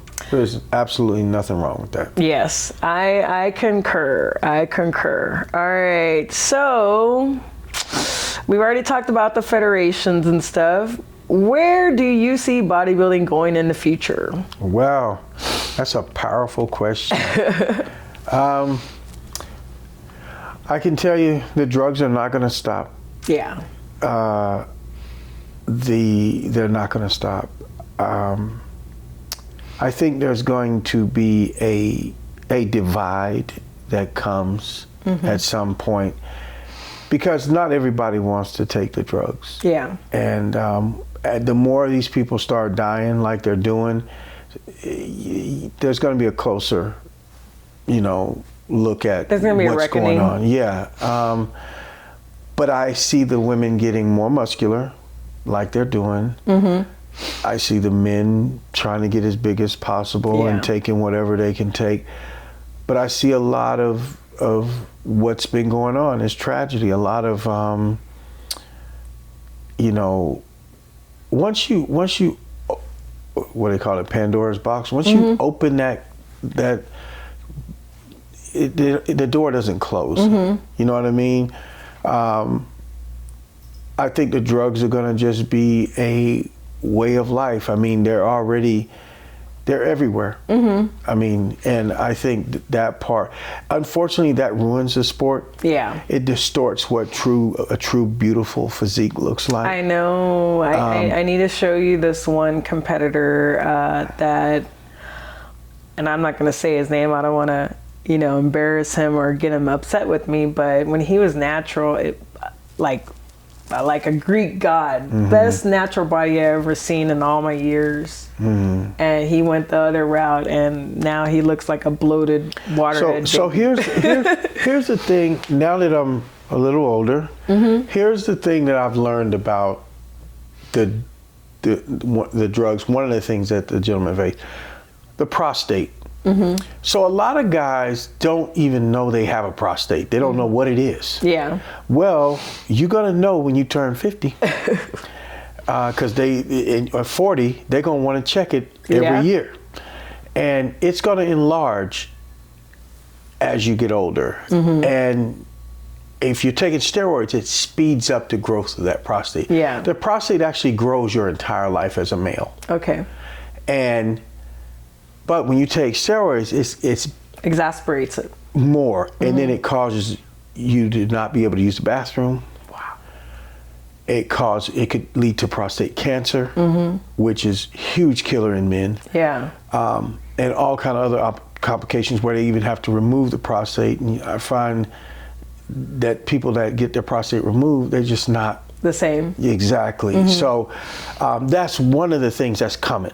Yeah. So all these young guys, it's coming. Yeah. And then all of these other, even if you go get your labs done, get your blood work done, get all your stuff done, there's still a price. Yeah. And you're going to pay it. And that's just the way it is. But people right now, they live in the now. Yeah. They can care less about, I thought 50 was old when I was 25 until I turned it. Yeah. And how quick it went Happened. from 25 to 50. I'm like, dang. Yes. I mean, I don't feel like every year is a blink of an eye almost. but it comes and you start dealing with different things that you have on your mind. Yeah, and so I just see that I like the figure division is running into issues at the Arnold. I think a lot of it's due to the virilization of the women. I think that they're becoming, they can't market it. Yeah. You know, on a like, for example, if my daughter plays volleyball for Odessa College. If I take one of those girls' pictures and I set it in front of those volleyball girls and I say, hey, how many of y'all want to look like that? They're not going to want to. They were like, what is it? Is it a man? Yeah. Trying to be a woman? Yeah. You know, and so when you get to where it's your average person or just your normal, and these are athletes. Yeah. Okay? And you look and you sit there in front of them and they say, no, I don't want to look like that. Or that doesn't look good. Yes. Like, the appeal is being lost. You know what I mean? Like, I believe in being as fit as you can be, but don't start pumping yourself full of male hormones and talking about you're a sexy woman. No. Or being surprised that you end up looking like a dude. And it's not impressive. It's not you know what I mean? Yeah. Like But do you think it's maybe the actual steroids that are making them feel more sexualized? Well, it does. Because of course, the hormone does increase that, but they got to look in the mirror at some point. It's weird because I don't think, it's like body dysmorphia. Yeah, they got to look in the mirror at some point, but it's just unfortunate. You know, I think there's going to be a change. You know, Jim Mannion is kind of passing the mantle on the IFBB side to his grandson. Not his son, his grandson. And I think there's going to be a change there. You think he'll try to at least clean it up a little bit? I just don't know where the sport is going to go when that change fully happens, because that's another generation. Yeah, and their thinking is different. I mean, you know, I got a lot of strong beliefs that are just what they are. They're not going to change. Yeah, and I think the new generation is coming. You know. Yeah. You know, you got right now. You have gender confusion going on, you know. In my mind, I mean, people can think of it, but in my mind, you're not going to ever convince me that a man is a woman. Yeah. You'll never convince me of that. And you'll never convince me that a woman is a man. Yeah. You can feel however you want. Yes. That is perfectly fine. But when we're all 1,000 years from now, when we're dead and they pull up our bones, they're going to say, that was a man, that was a woman. One of the things I crack up with that is how they want to fight actual anthropologists. Like, you can't fight science. Like, no. And so what I'm interested in, and I guess bodybuilding doesn't deal with it, is the transgender situation. Yeah, okay. I'm wondering how that's going to pan. But because of so many hormones in it anyway, it's not going to matter what you do. You know, you could get a guy transition into a woman and then competes as a woman bodybuilder. He has to take the male hormone to compete. You should have just stayed a man, but your hands are going to be full because that woman's probably got more testosterone than you. You know, so I don't know. It's going to be weird. But I hope that the sport cleans up. I hope it does. I hope it cleans up because and if it does, and that's why I wanted my own show, because I wanted to at least be that person that does it. If it does clean up, I think it will get more respect and visibility. Yes. Because and actually be a real sport like the way it used to be, because it used to be on ESPN. It did. I remember when it was on ESPN. Yes. But see, ESPN didn't know it was drugs then. Until it got polluted, and that's why they pulled them off. Yeah. But I remember it going on ESPN, and the Nationals were on there at one point. I mean, it's a great sport, but they've made it so polluted that, I mean, it looks comical. You know what I'm saying? I mean, they look like caricatures. I mean, I used to call the women velociraptors from Jurassic Park, because that's what they look like. The skin and the eyes looking ripped. Like, that's really what they look like, you know? And I mean, hey, if you want to do that, that's fine. And I've coached clients that have been on stuff. I'm like, just be honest with what you're on, because at least I could counteract some of the side effects with food or other things. But don't be trying to tell me you're natural and all this shit. I've been in this business way too long, you know, and I've been working out longer than you, and you're 3 times bigger than me? No, that's not. Yeah. And with a big old strong chin and the deep, my voice is deep because I smoked cigarettes since I was 12, you know, and when I quit cigarettes, it made my voice better, you know, but that stuff, you can tell that voice is different from a smoker's voice, you know. I hope it gets better as a sport. Yeah, I hope so too. I mean, when Mannion's grandson comes in, I mean, I'm kind of hoping that he will make it more, at least better, like where, I mean, because people are not going to stop doing drugs, but just enough where you could get the look you want, but it's not killing them. You know what I'm saying? Like, why do they have to do, I mean, because when you look at these people's protocols, and I showed that to Will, because Will, by trade, he's a pharmacist.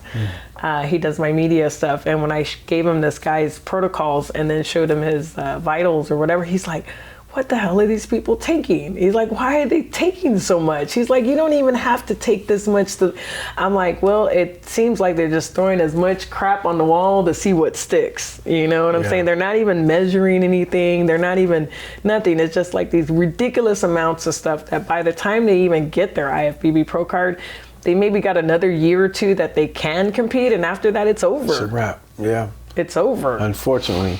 You know, because they've already, like, their organs are just about to shut down, you know, so hopefully he does, but then I'm kind of like worried about it because I've seen some of these youngsters and they're getting on TikTok and all this stuff and they're like, oh, I'm taking SARMs and all this other stuff, all crazy, and they're teenagers. And it's like, you don't even need to be taking that yet. Yeah.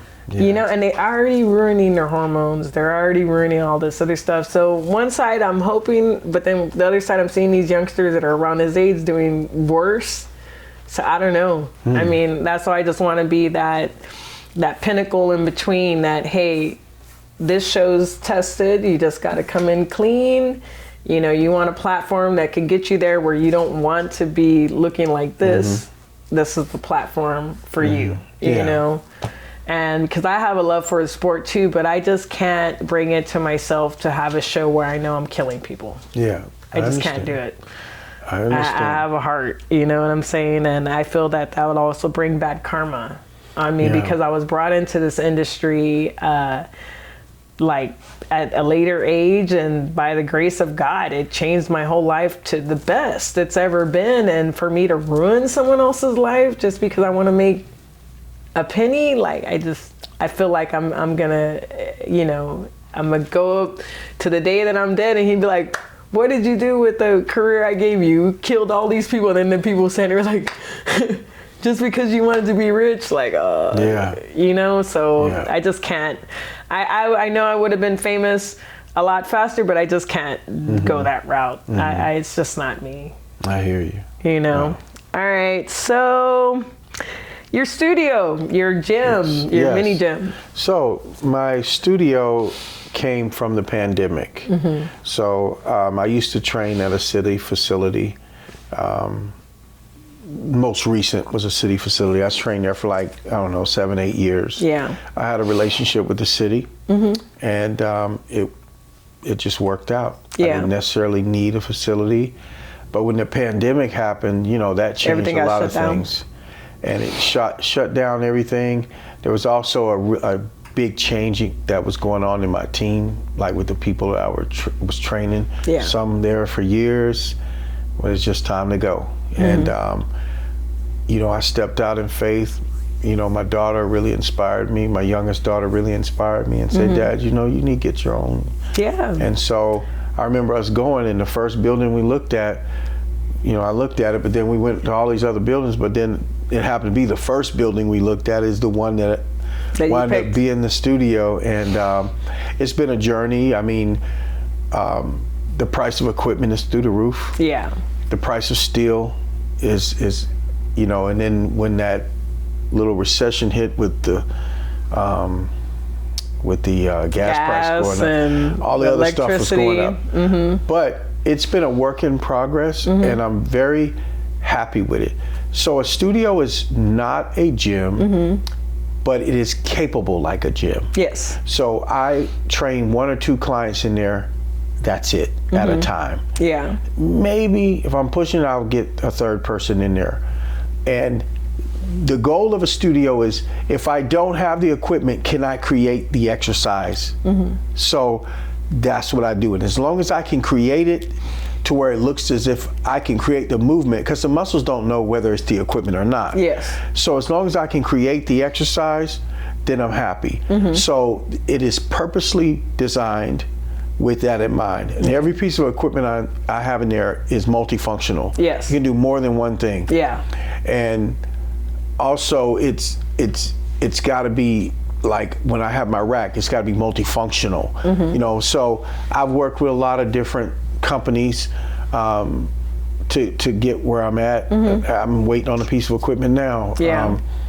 And I'm got to figure out where to put it, because space is starting to become an issue. But I really have worked hard to do this, and as far as the future, I just kind of let God lead me on that, on where He wants me to do. But right now it's working. The clients are happy. Yes. And I try to create the environment. So you hire me as a coach, what we're going to do, I'm going to find out what's your favorite music. Yeah. I'm going to play it. So when you walk in, it's already playing. Yeah. I got LED lights running up at the top, so whatever color, she likes it. And I just create this atmosphere, because it's all about the experience. Exactly. And I want you to enjoy the experience as well as get the results. Yes.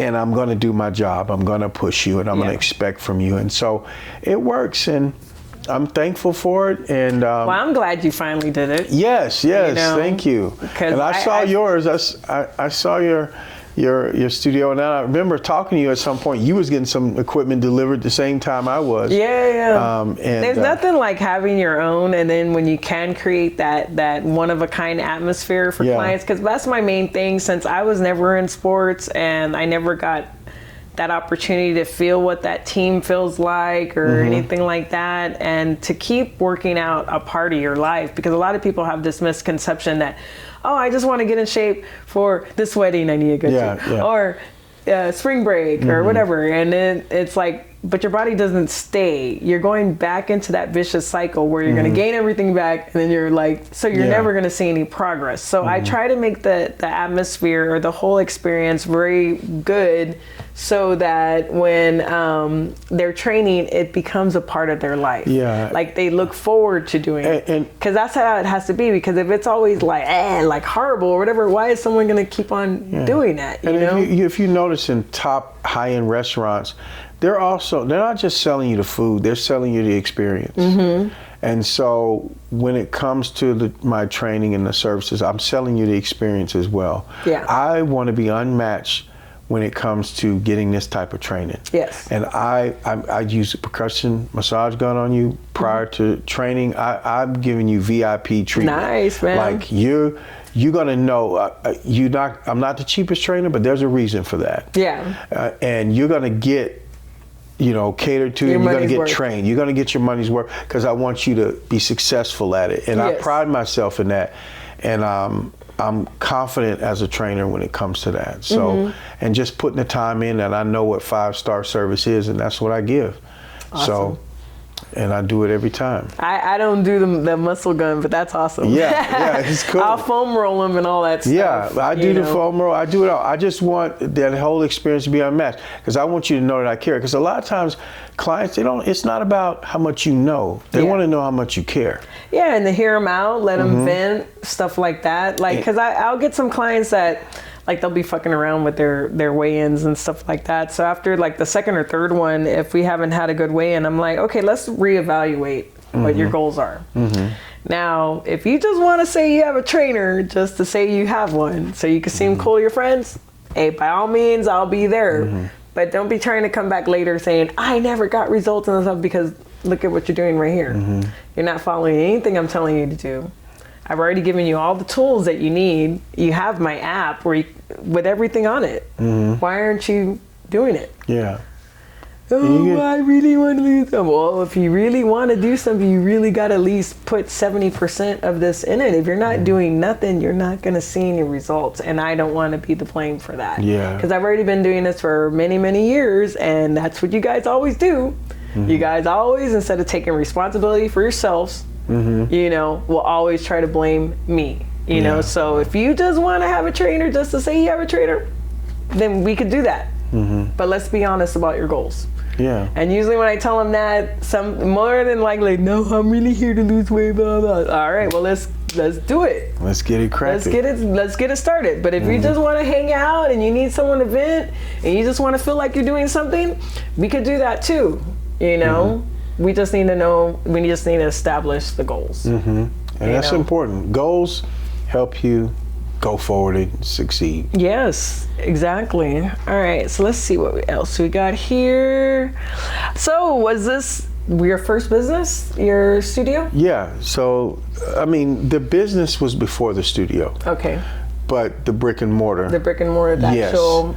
Yes, it is. But the business has always been going. And, you know, it evolves. Yeah. You know, just like anything else. When you hear like these rappers or whatever talk about what they do, their business or whatever they were doing, it was started before. Like a rapper don't just start rapping when they get, you know, they were in somewhere doing their thing, you know. Yeah. Even though they weren't getting, there was no That's crowd. There was no crowd, but they were doing their thing. And then, so the business was always there. It's just that it evolved, and it's going to continue to evolve. And I think that's just life. And you know, as far as what it evolves into remains to be seen. You know, I'm very sensitive to, you know, I'm spiritual in the sense of wanting to fulfill my purpose. Yeah. And I just want to make sure I'm doing that. Yeah, and it's going to be a great place. I have no doubt. Yeah, I've been getting really good feedback. And especially, I mean, damn, you with the massage gun. Yeah, I listen. I want you to know that you're getting your money's worth. Yeah. And I want it to be hard for you to want to go somewhere else, because you'll go there. Man, you ain't gonna get treated like that. No, all my clients that have messed me over before they even got with the new trainer, and then the new trainer like treating them like doo-doo and stuff. Oh, can I get back? No, you went on Facebook, your new trainer's better than me, right? And all this other stuff, and washing my face with the dirty rack. No, stay with that other trainer. And I'm one thing I am confident in my abilities as a coach and trainer because of the work that I put in. Yes. I'm not just confident just to be, you know, cocky or nothing. Yeah. No, I put in the work, and I constantly try to get better. I'm always thinking about how to better this for my clients. Oh yeah. You know what I mean? Even pieces of equipment. It just, you know, I've got people in there with disabilities. I got a lady in there with MS. Yeah. And I think about her when I buy equipment. Yes. And I say, okay, I need something where Cece can be able to get on here and do this, and then I need something for Mr. Reed, and which is a great demographic, because they don't. People don't think about that. I have a lot of people that are not competitors, but they are very valuable clients to me. Oh yes. I have a gentleman. He's 80-something years old. He's donated to my business. You know what I mean? He's got 2 knee replacements, 2 shoulder replacements. He's an Army veteran, retired, and he said, "Look, I just want to live long." And I know I need to be strong to do that. Yes. And so I say, you know what? You're right. And guess what? We're going to make sure you're strong. And I train him. I have my landlord, when I was first in Pharr, Texas, before I moved to McAllen, he started with us at 68. He's 78. He was in a walker when I first got him. Now he just completed this big old thing that was going on in Spain, where they walked so many kilometers through all the different cities. Wow. And 78 years old. Last time he was skiing. Wow. fractured his arm going on the crazy be route. careful. And I'm like, why are you going on the crazy route? You're supposed to be in the bunny hills or whatever that stuff, because I've never been skiing. It's like, well, I felt really good and all this stuff. And my wife was telling me I did it, but I still survived, and I'm here to work out with the sleeve on. I'm here to work out. So, I find my personal training clients a lot way more rewarding than my competitor clients. My competitor clients is just like my artwork. Yeah, like I'm displaying my art. I get it. And to kind of piggyback on that health is your wealth. And I think I heard someone say, if I were to give you $1 billion, that's a lot of money. The only catch is you lose your eyesight. Would you take it? I was like, no. Would you take it? You lose your eyesight. I don't know. I don't know if I think I think about it, because it's like this world is just so ugly sometimes that I think I would want to be blind. But irregardless, I can almost bet you most people would say no. Yeah. No, I want to see. You know what I mean? And Candace too. Yeah, and you want to see, and so that just goes to show you, money is just the value we put on it. You know what I mean? And here's another one. The scenario they said, okay, you get $1 billion. The only difference is you can't wake up tomorrow. Which would you take? I would rather wake up. I could. So you're telling me tomorrow is worth more than $1 billion? Then live like it. Live like it.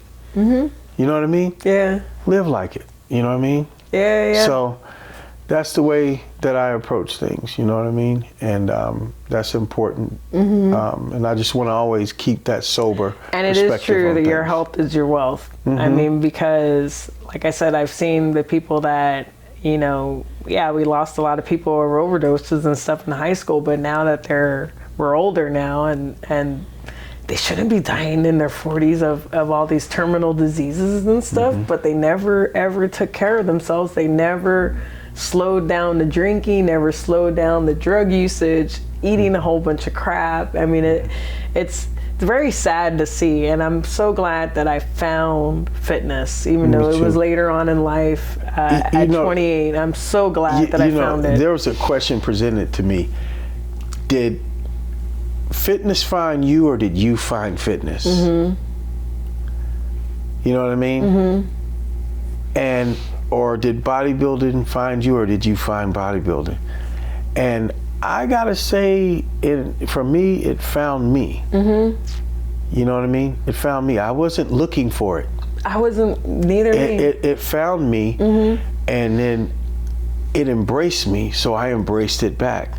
And then it wound up giving to me and providing for me, and then I was able to provide for my family and all kind of other stuff because of it. I just saw such great things happen for me that I was like, I just need to continue following this road. Like I've been able to quit cigarettes. I didn't know I was depressed. I knew I had anger issues, but it quelled all that stuff, finally got the body I've always wanted without the crazy face, because of course they telling you these people are natural. And so I was one of those women thinking, I'm gonna live away, I'm gonna look like that, like my face, like, once I was able to figure out that you don't need none of that to get a muscular body, man, I was sold. And then just how my body has developed over the years, and I just keep training, and now making my legs bigger and my glutes back to the way they were, instead of so shredded for figure and female physique. I mean, you can alter your body however you want based on your genetics and stuff. It's consistency and hard work. And so when people tell me, when are you gonna stop all that working? Man, you crazy.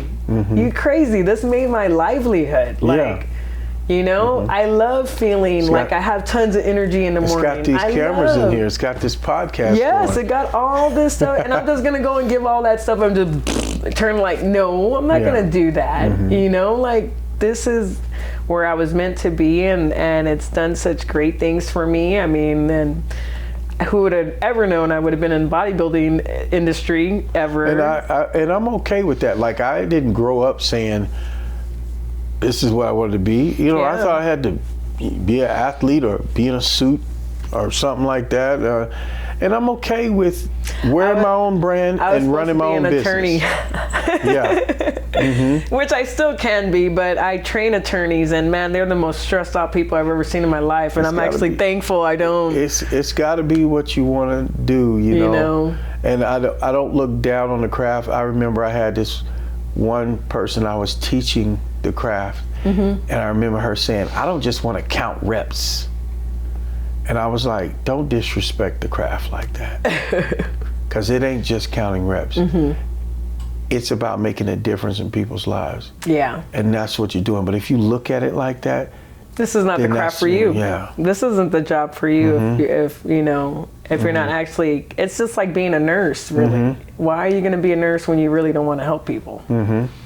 You gotta love it. I mean, you know, and it's gotta be purpose, because there's a lot of jobs that you can look at it from a very medial perspective. You know what I mean?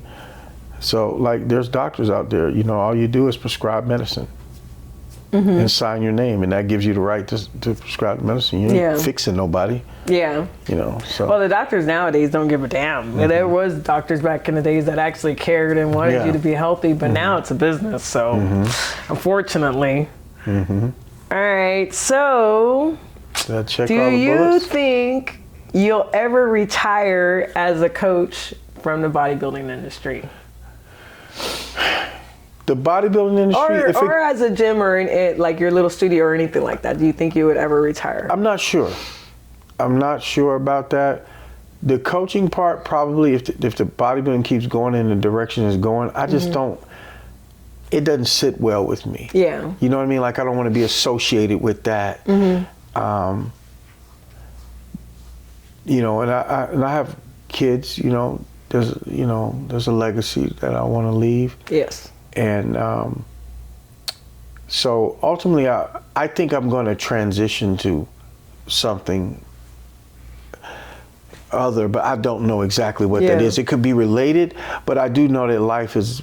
The one constant in life is change. Yes. So I do know that change will continue to happen. And how that happens, I don't exactly know. But I'm very open-minded to it. And at the same time, you know, I do love what I do. And I enjoy helping people. And, you know, it also inspires me to stay in shape and get in shape. So, yeah. So, but I don't think retiring is good for anybody if you just want me to be honest. Because I find the people that retire, long after that, they die. Yeah, because it's like they don't have a purpose. I think you should always have purpose. Yeah, I was talking to a friend of mine earlier today about that stuff, and I'm like, I don't think I'd ever stop being a personal trainer. Like, say if I decided to go back to school and become an attorney. Or just get my political science degree, finish it off, and I could easily work for the city or as a political liaison, or I also do marketing for political candidates, you know? But I don't think I would ever stop personal training. I don't think I'd ever, like the bodybuilding industry, I mean, since I'm more in the other organizations, as long as there is natty organizations, I'll always be involved in that. If people here and there, they want to do the other stuff, I mean, yeah, I'll do it, but if it requires that it harms your life, then I can't be a part of that. You know, because I can't have that weighing over me that if something physically harms you and I was a part of that, I don't know how I would feel about myself. I feel special you asked me all these questions. Yeah? Yeah. I feel good. I feel like I've done something. Yeah, well, I'm glad you accepted. This is my first interview podcast. You get to talk about all your triumphs and stuff. And well, see, this is why. This is why I do this, because, like I told you before, coaches like us, or great personal trainers, or sports athletic trainers, they never hear about these people, and we are the ones that are putting these people up there and giving them all the knowledge to become their best. They shine. Yes, and I felt like that's where I wanted to target. You know, of course I'll talk to athletes or whatever, but I want to talk to the coaches. I want the people who are behind. I appreciate it. I think that's where the teaching is involved. The teaching, there's a lot of teaching that I see that I've done, and you know, and it's rewarding, and it's bigger than bodybuilding. Like I told you, I got a chance to teach my daughter from day one up to 18.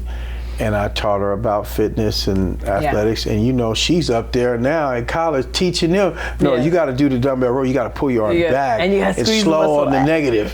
You know, and she's volleyball, and she was just saying, "Dad, these girls," you know, and she said, "I'm so glad you taught me how to do this stuff," and you know, they're ranked number 10 in the nation now. I wished I was taught that. I'm proud of them. Yeah. I wish I was taught that stuff. I'm just glad I caught it when I did. I teach my son all that stuff. He works out at my gym. He got a little big on me.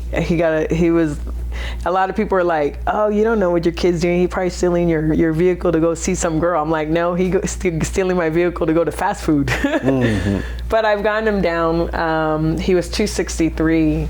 And I put my foot down. I'm like, "You're not going to do this to yourself." And then your mom's a fitness guru. What are you doing? You know? So it's now usually he's like that in relationships. 195. One of them is fit and the other one's not. Yeah. I don't know why he was doing that to himself, but he was in track before. I had him in track, looking great and stuff. And I don't know if just they ran him into the ground too much, where he was just like, "I don't want to eat healthy," or I don't know. But I got him back down. He's looking good. Hopefully by next year I'll have him doing his first show. You know? Oh my goodness. Yeah. And it's just because he's also a personal trainer at my gym. Okay. And I just want him to do it that one time, so he has that one picture. Because I'm like, if you just do that one picture. I'm gonna be honest. I have 2 daughters, and they have amazing frames. Yeah. You know, I was talking to one of my clients about, you know, it's not every day that you run into a 5-star client, meaning that client has the potential to be great. Yeah. It's not every day you run into a 5-star client. I say, you know what? I do have. I said, you want to know who would be really good? She was like, who? My daughters, both of them. Yeah. They would be really good, but I will not. I'm not going to put them in this direction. Yeah. Well, I mean, and it's not because I just don't want. You've already seen all the bad stuff. Yeah, I just don't, you know, you do your thing. Volleyball, cool, do it. But if they ask you still get I would help them if they asked me. If that's what they really wanted to do, and they came to me with that, but I'm not push. You know how some parents, they push, hey, you know, or dads push football on the kid, because I play football, your daddy play football. Yeah. I just won't do that. But if they did come to me, okay, and I'm going to show you how to do it right, and then I'm going to tell you what this is. Yeah. And, you know, but they do have good genetic structures, and you know. Yeah, my son, I just wanted he has that solidification for his personal training, because it does make a difference. You know, when they don't have nothing like that, people are like, why am I going to train? Oh, it's Candace's son, you know what I'm saying, or whatever, you know. So I saw the difference it made for me, where when I first started as a personal trainer, they're like, who's this person, blah, blah. All of a sudden I compete, all these people came, you know. So I'm like, just that one time, because he's very introvert. So it's also trying to get him out of his shell too, a little bit, like throwing him out there. But I just want him to do it that once, so it can help him with his personal training, so he could always be like, when the clients are like, why should we train with you? Well, look, I did this and I did this and this and that. I didn't continue with it, but I've been there. I know what you guys are going through and stuff. And when people see that, it's like, they love, my trainer, blah, blah, blah. And the trainer could look like crap like 10 years later, but they're like, say my trainer, they're pointing at the picture. And it's a good marketing thing. Yeah, it is. You know, so that's where I at least want him to do it once. Yeah. If he gets hooked, he gets hooked. But I just want him to do it once, so people can separate me and him, and he can have his own following instead of, oh, that's Candace's son. That's Candace's son. Did I fill all of your bullets on there? Yeah, we've answered all the questions. Can I end with a question? Okay. If you don't mind. I'd like to know, where do you see, like this, all of this stuff, I've never seen you doing this stuff before. And where are you going with all of this? What's the goal for this? The podcast? Just for, like, you're pushing a lot of different things now, more so than I've seen you in the past. Yeah. Social media, et cetera, et cetera. What's the fire? where are you going with this? Well, like I told you, the podcast, I developed it because I felt like a lot of coaches and a lot of athletes were not getting the limelight they should. And it was all because of politics or how much money they were sponsoring or whatever. I felt that was unfair, you know? So that's why I started targeting those types of people. Also to get the truth out there about fitness, about the bodybuilding industry, and to provide them different opportunities or routes that, hey, if you want to go with NPC, you go with NPC. But if you don't want to go that way, there's these other ways you can go. And also to give them different types of coaches that they can pick. Not everybody's going to want to be with me, but if I talk like I had Jason Martinez, the IFBB Pro, Team Jacked, maybe some people like him. He is a good coach. He does deliver, a good product. I've seen his team. His team's done very well. So, and he's in my local area. So, yeah, I wanted to talk to him and talk about his background so people could see who he is and what he's done. And same thing with you. You know, you've done great things with your athletes. You've always been a very cool person. I mean, some of these coaches you meet, they're like big time a-holes, you know what I'm saying? And you're not like that. And you've done great things, but you're still not like, like seeing like these other people that are nincompoops, you know? So that's why I wanted to talk to you. There was another guy that I helped him fix his chest, Terrance Wright. He's a actor and fitness model here. I wanted to talk to him about what he does because he's a personal trainer also, but then how a trainer could train a trainer. So I helped him with his situation, and then it helped him, you know, better his situation and stuff like that. So it's just all the people that I feel like that need to be heard that are not being heard, you know, and to grow it, specifically targeting those people. I mean, if it gets bigger where I get bigger names, great, but I'm still not going to focus on the bigger names because I want to focus on the little people. I was part of those little people that nobody wanted to look at.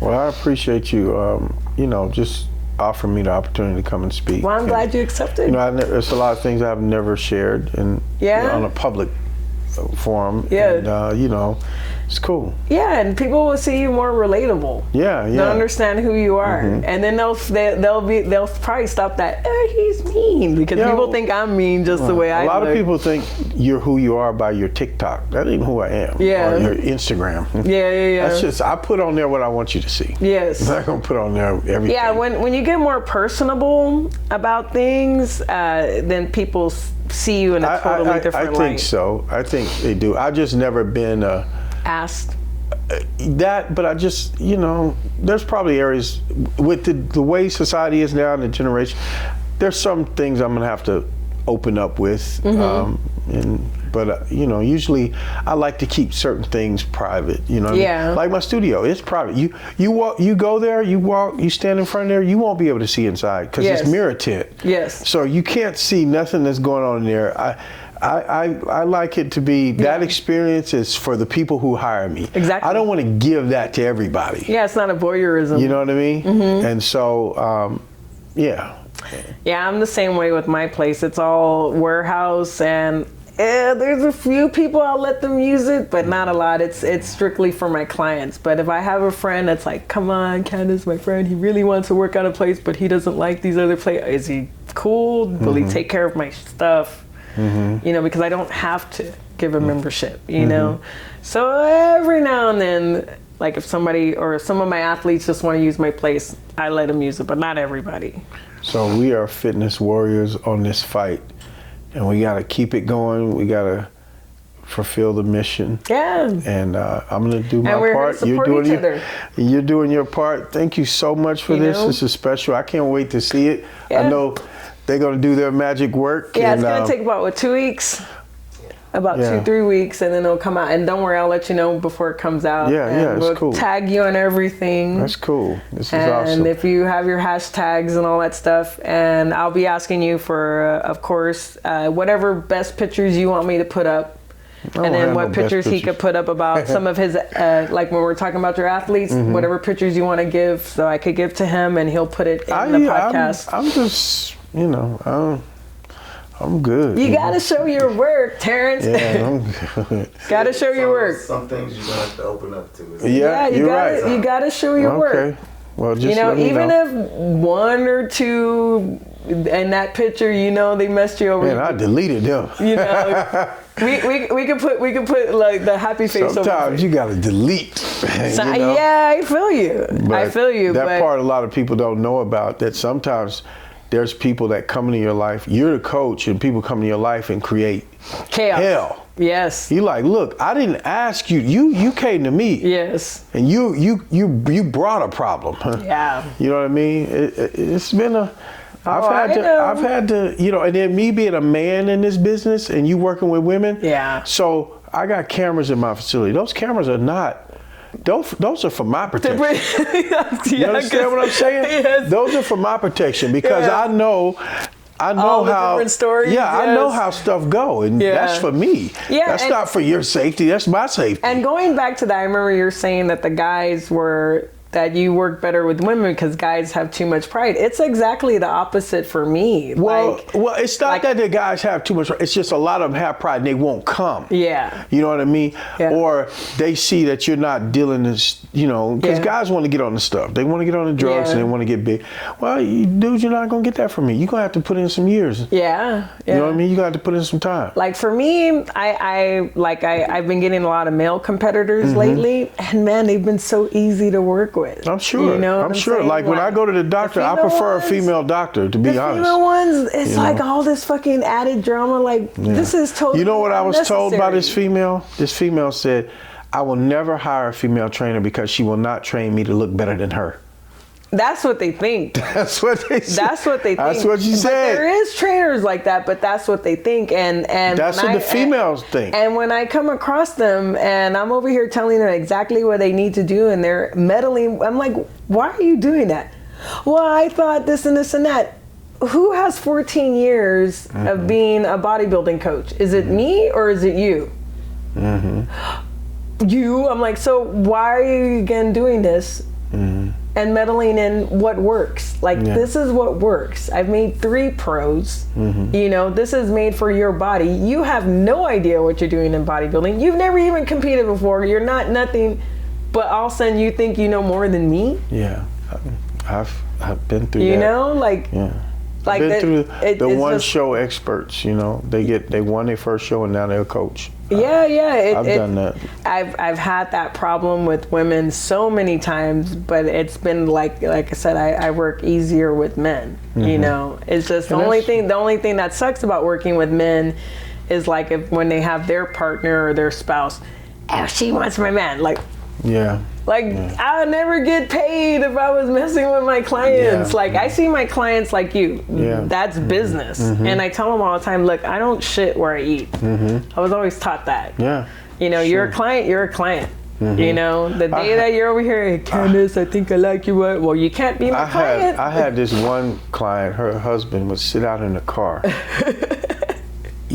said, why don't you just ask him to come in? But he's like, he won't come in. I said, well, what is he doing? Being a warrior. He sits out in the car, and I say, look, everybody don't want you. I'm just telling you. Look, I've had that with men and their wives, and I'm training wives, and the man with me. I guess my muscles make me more masculine, or I don't know. I don't know if they're expecting to find their woman all strapped up in the machine. I don't know where. So I've had that too, but that's only been with my personal training clients.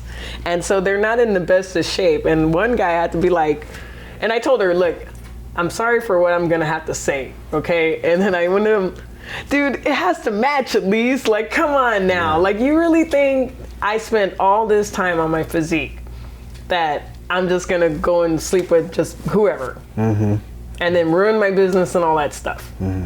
That's really how you think. Yeah, because eventually that reputation precedes you. I was going to tell you, your camera crew is amazing. Yes. Your patience is unparalleled.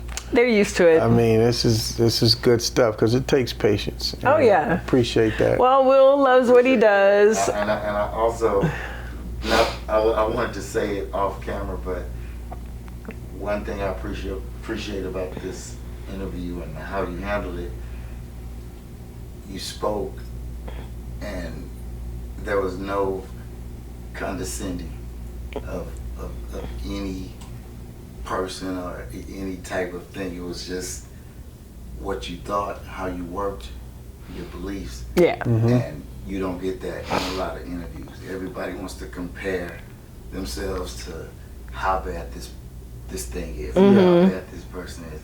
And you focused on what mattered Yes. to you and what was important to the people that you dealt with and what people needed to hear. And I feel that's what makes this podcast, that's the foundation of the podcast. So that I appreciate. I appreciate you just recognizing that. I mean, I'm just coming genuine and, you know, just expressing myself the way that I know to express. And I appreciate that. I appreciate Candace giving me the opportunity. Yeah, no problem, This is man. awesome.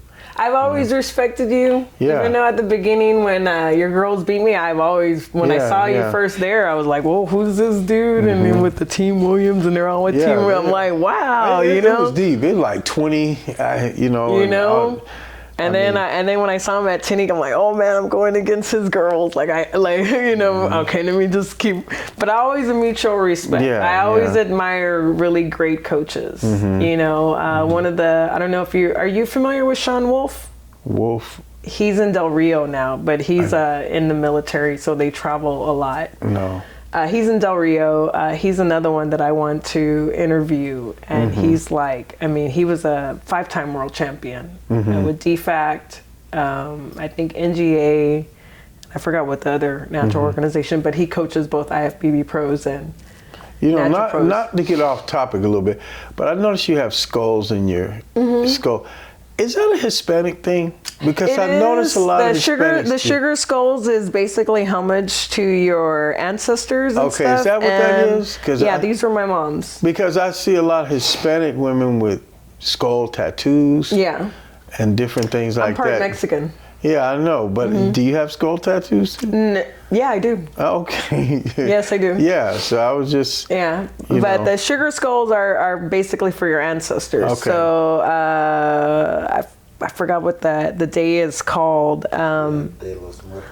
Yeah, de los Muertos, the Dia de los Muertos. That's basically where all your ancestors that have passed, you kind of like make an altar for them, basically paying them homage and stuff like that. And these were my mother's earrings before. Okay. So whenever I'm doing something really important, or I feel I need her by me, like I need her strength, I always wear her sugar skull earrings.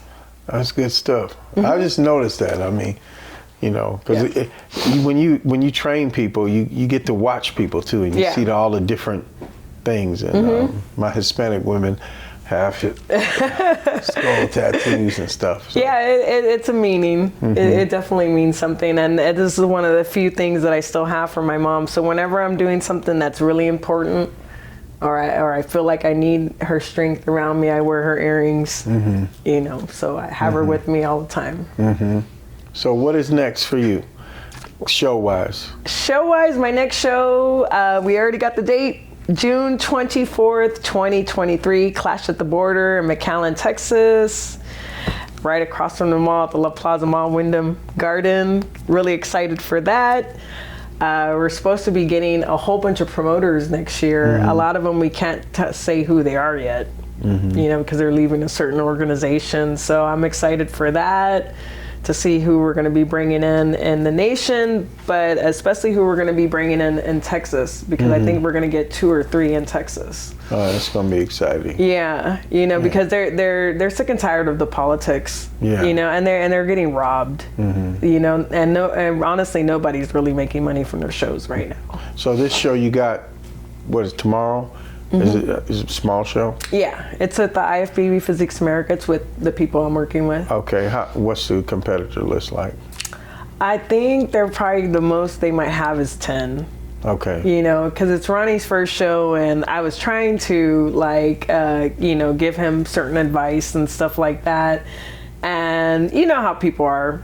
They think they know more or whatever. So there was a few mistakes made and stuff, and we're gonna basically do a critical, you know, reevaluation. you know, of everything, and so we can make it better, you know. And I mean, and it's the same thing like bodybuilding. When the judges basically tell you, well, you're small here, you need to work on this, and blah blah blah. I mean, the same thing with building a show. Like, these are why you shouldn't take those things out. You need these things. You know, you need to learn the social media better, so you could get that outreach and stuff. But also, he had 2 shows going up against him. Yeah. You know, you got this. I had, I think 4 shows against mine, and one of them they put it like 2 months right before mine, which ended up being, yeah, they hurt me with the numbers of people, but they ended up hurting themselves more, where it totally destroyed their whole show in San Antonio and at the island. So now I have full range of the RGB to myself. So, I mean, yeah, I got hit, but it's all good. Yeah, okay. You know, I'm going to continue to grow it, because there's a lot of athletes that need my help, and a lot of coaches too. Yeah. And I'm just that type of person that I ain't scared of anything. I feel like this is the route that I need to go, and if I have to be the first one doing it, I don't mind. So be it. Yeah. This is going to be exciting. I don't mind to lead the way. This is going to be exciting. Well, I guess we'll wrap it up. Yes. Yes. Okay. So thank you very much. Thank Terrance. you. Thank you. Yes. I appreciate it. Yes, and thank so you what for do we spending- do with these mics? Do we keep these, or just... Yeah, yes, you get to keep the mics. So we're gonna close at that. So please remember to subscribe to my YouTube channel, Candace Michelle Fox. In the future, we will have an STBFO with its own channel, but right now we're growing it on mine. So also like the video once you're done, and stay tuned for our next podcast. Thank you very much.